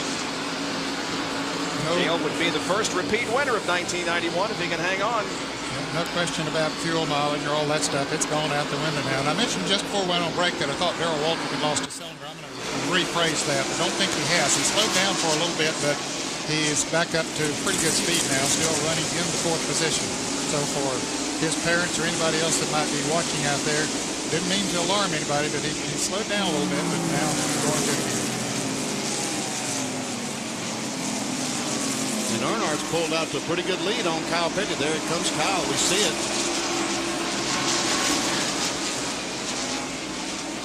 And there's Earnhardt. Yeah, there are like 3 cars between Petty and Earnhardt right now. Let's go to John Kernan, who can tell us about that most recent pit stop by Kyle. You want to talk about a smoker, how hot it is down here. It is hot in this pit right now because they smoked the pit stop. 20 seconds, almost 20 seconds flat for 4 tires. They said they just barely beat Dale Earnhardt out as he was coming down the backstretch as they exited the backside pits. That's incredible, 20 seconds for 4 tires. On a warm and humid Sunday afternoon in late April here in Martinsville. I wondered how in the world he got in front of Earnhardt, because Earnhardt pitting on the front, Kyle pitting on the back. I felt like that Earnhardt should be in front. But the one thing that has made a little bit of difference on that is the fact that they don't rush down pit road like they used to now. They have, and Earnhardt's pitted all the way down at the end of the pits towards turn 1, and he had to stay even with the pace car coming in there. And remember, he had dropped back to about 5th place before then, so he was not the first car in line to be coming down through there. So that's how it happened. That is a good point. 3.2 seconds separate first and second, Earnhardt and Kyle Petty. And for the first time this season, Earnhardt has earned the 5 bonus points for leading the most laps. Let's check it again. It was 3.2. Same thing this lap. 19 to go. All right, there's the leader. Of course, Dale Earnhardt. We just saw Kyle Petty there in second. And Rudd is off the pace. Rudd, the Winston Cup leader, off the pace down the back straightaway. There he is in turn 3. Then he has been smoking. In fact, we were just about to lead back to him that there was some smoke coming from that Chevrolet, and apparently it is causing some internal problems for him. Let's see if he goes in the pits on the backstretch. Be a tough break for Ricky Rudd. No, he's going to stay out there and make as many laps as he can. Just 19 laps away from the finish of the race. Rudd is going to fall out of the top 10. Brett Bodine look at this around him. Joe Ruttman getting pushed out of the way by Rudd. Now Brett finally gets around him for the position.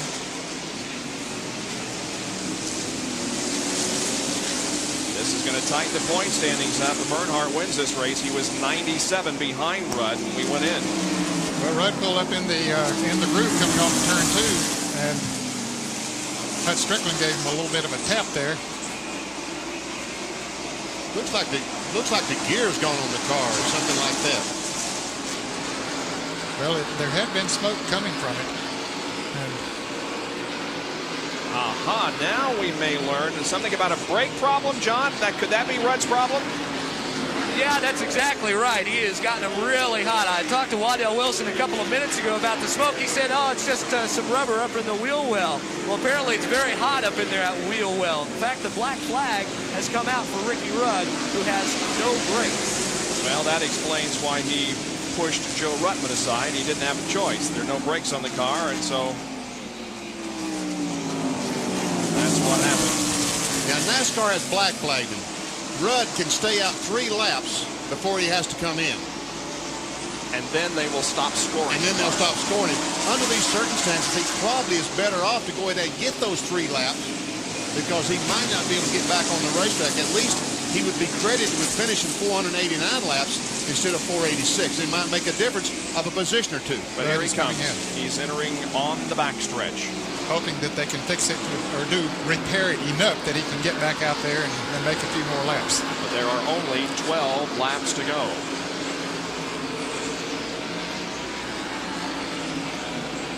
Trying to get the jack. Well, they got to push him back in his pit. Now they have it back in the pit.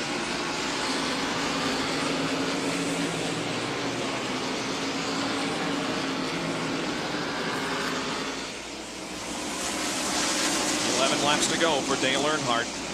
He won at Richmond earlier this year. While we have a moment, are you a Richard Petty fan? Well, who isn't? Here's an opportunity for you to dial an 800 number and pick up on a video that pretty much documents the entire life of the great king of stock car racing, Richard Petty. The ride of a lifetime. And the number to dial is 1-800-342-3400. By dialing that number, you can get all the information on how to order that video. And there is King Richard Petty And here in the late stages of this race, he is shown in 14th position, 5 laps down. And there's Ricky Rudd, the leader, Winston Cup point leader, back on the racetrack. And here's the leader of the race, Dale Earnhardt. 9 laps to go.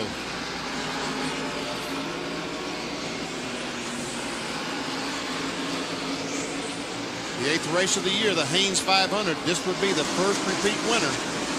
And it would be Dale Earnhardt's 50th career Winston Cup win.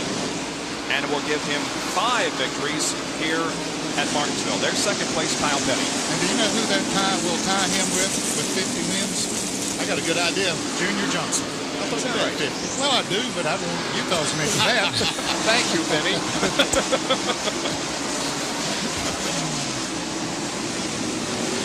Earnhardt just made another lap. Penny, you won here in 79. Remember that in the fall race?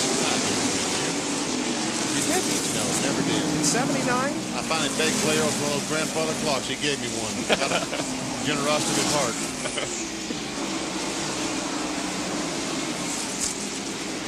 Here comes second place, and it looks like the interval is growing rather than decreasing. Earnhardt has moved through some traffic here in the recent laps, and Kyle Petty has some traffic to move through in the last 6 circuits. Coming down, this will be 495, and there'll be 5 more for Dale Earnhardt. 4 cars on the lead lap. They are Earnhardt, Kyle Petty, Darrell Waltrip, and Brett Bodine. Harry Gantnow's up in 5th place. This would be Brett Bodine's best finish of the season, should he remain in 4th spot.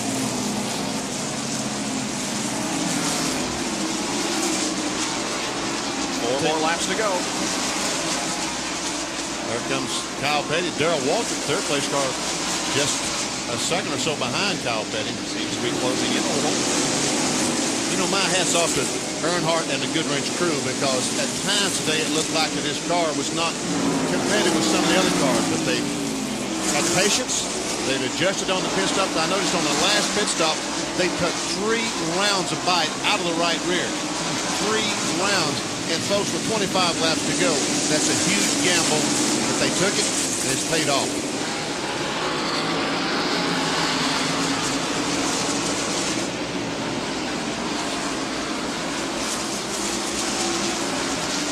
Laps to go.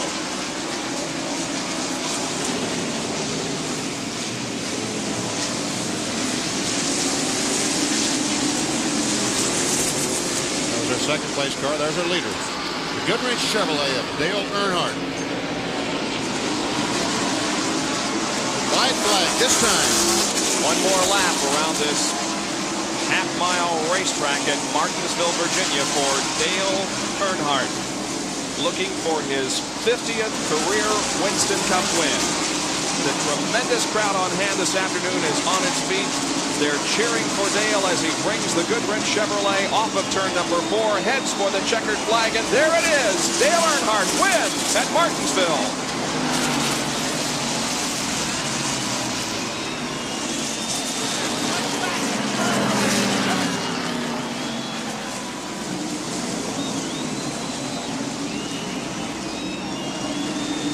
Earnhardt takes the car to victory lane here at Martinsville on a warm Sunday afternoon and becomes the first repeat winner in Winston Cup competition. Let's go to John Curtin, who's with Richard Childress. A very happy Richard Childress, I might add. Second win of the season, first repeat winners on the circuit this year. Yeah, you know, we got a little bit off. We made an adjustment on the car there at the end, and Dale told us, you know, kind of what it was doing. Kirk went in there and made some more changes, and it just worked good for us. You know, it was a great day for the Goodwrench racing team. When you made that major chassis adjustment there at the end, did you have any idea it was going to work, or was it just a calculated gamble? Well, we knew we had went a little too far the time before, and so we knew we had to come back, and we come back a little bit beyond that, and it really worked good. Well, these guys are really happy. I can tell you that right now. Second win of the year. Indeed, Dale Earnhardt is on his way to victory lane. Let's go to Jerry Punch. And he just turned that Goodwrench Chevrolet off, Dale. Congratulations on a great effort. Here's my breath. Car ran good all day. We got off there a little bit on the chassis there close to the end, and you know, Davy's problems enabled us to stop and get some more tires and adjust this chassis. And this Jim Goodwin Chevrolet went to work then. Hey, man. Good job. That was Kyle Petty, by the way, shooting water in Dale's face, congratulating him. But, Dale, they said that you had a good luck charm today, and we talked to him. Your country music singing buddy came up here to bring you some luck. Yeah, Deverett McClinton and Wendy came up, and T. Graham Brown sent us a little present today. And, you know, I'd like to wish all my friends and all, I appreciate the support. And, you know, it's just been super this year. We got down a little bit, and we've been working our way back now. Richard and all the guys, you know, David, he's getting better, and he's back jacking today. And, you know, everything's just turning around for us. You know, I'd like to say hi to Kelly and Kerry and Taylor back home. It's just a good day for us. Well, it's about 8 hours away, but let us wish you a happy birthday. It's a good birthday present today. Dale Earnhardt will be 39 years old tomorrow, and of course he celebrates in grand style in Victory Lane. Bob? Kyle Petty finishes second, followed by Darrell Waltrip, Brett Bodine, and Harry Gant, the top 5. 6 through 10, Jimmy Spencer, Michael Waltrip, Davey Allison, Alan Kowicki, and Hunt Strickland finishes 10th in the Haynes 500. There you see 11 through 15. Now, as far as the Winston Cup points are concerned, Ricky Rudd will go to Talladega with a 42-point advantage on Dale Earnhardt. Don't forget, next weekend, the Winston 500 from Talladega. For Benny Parsons, Ned Jarrett, John Kernan, and Dr. Jerry Punch, this is Bob Jenkins. So long, everyone.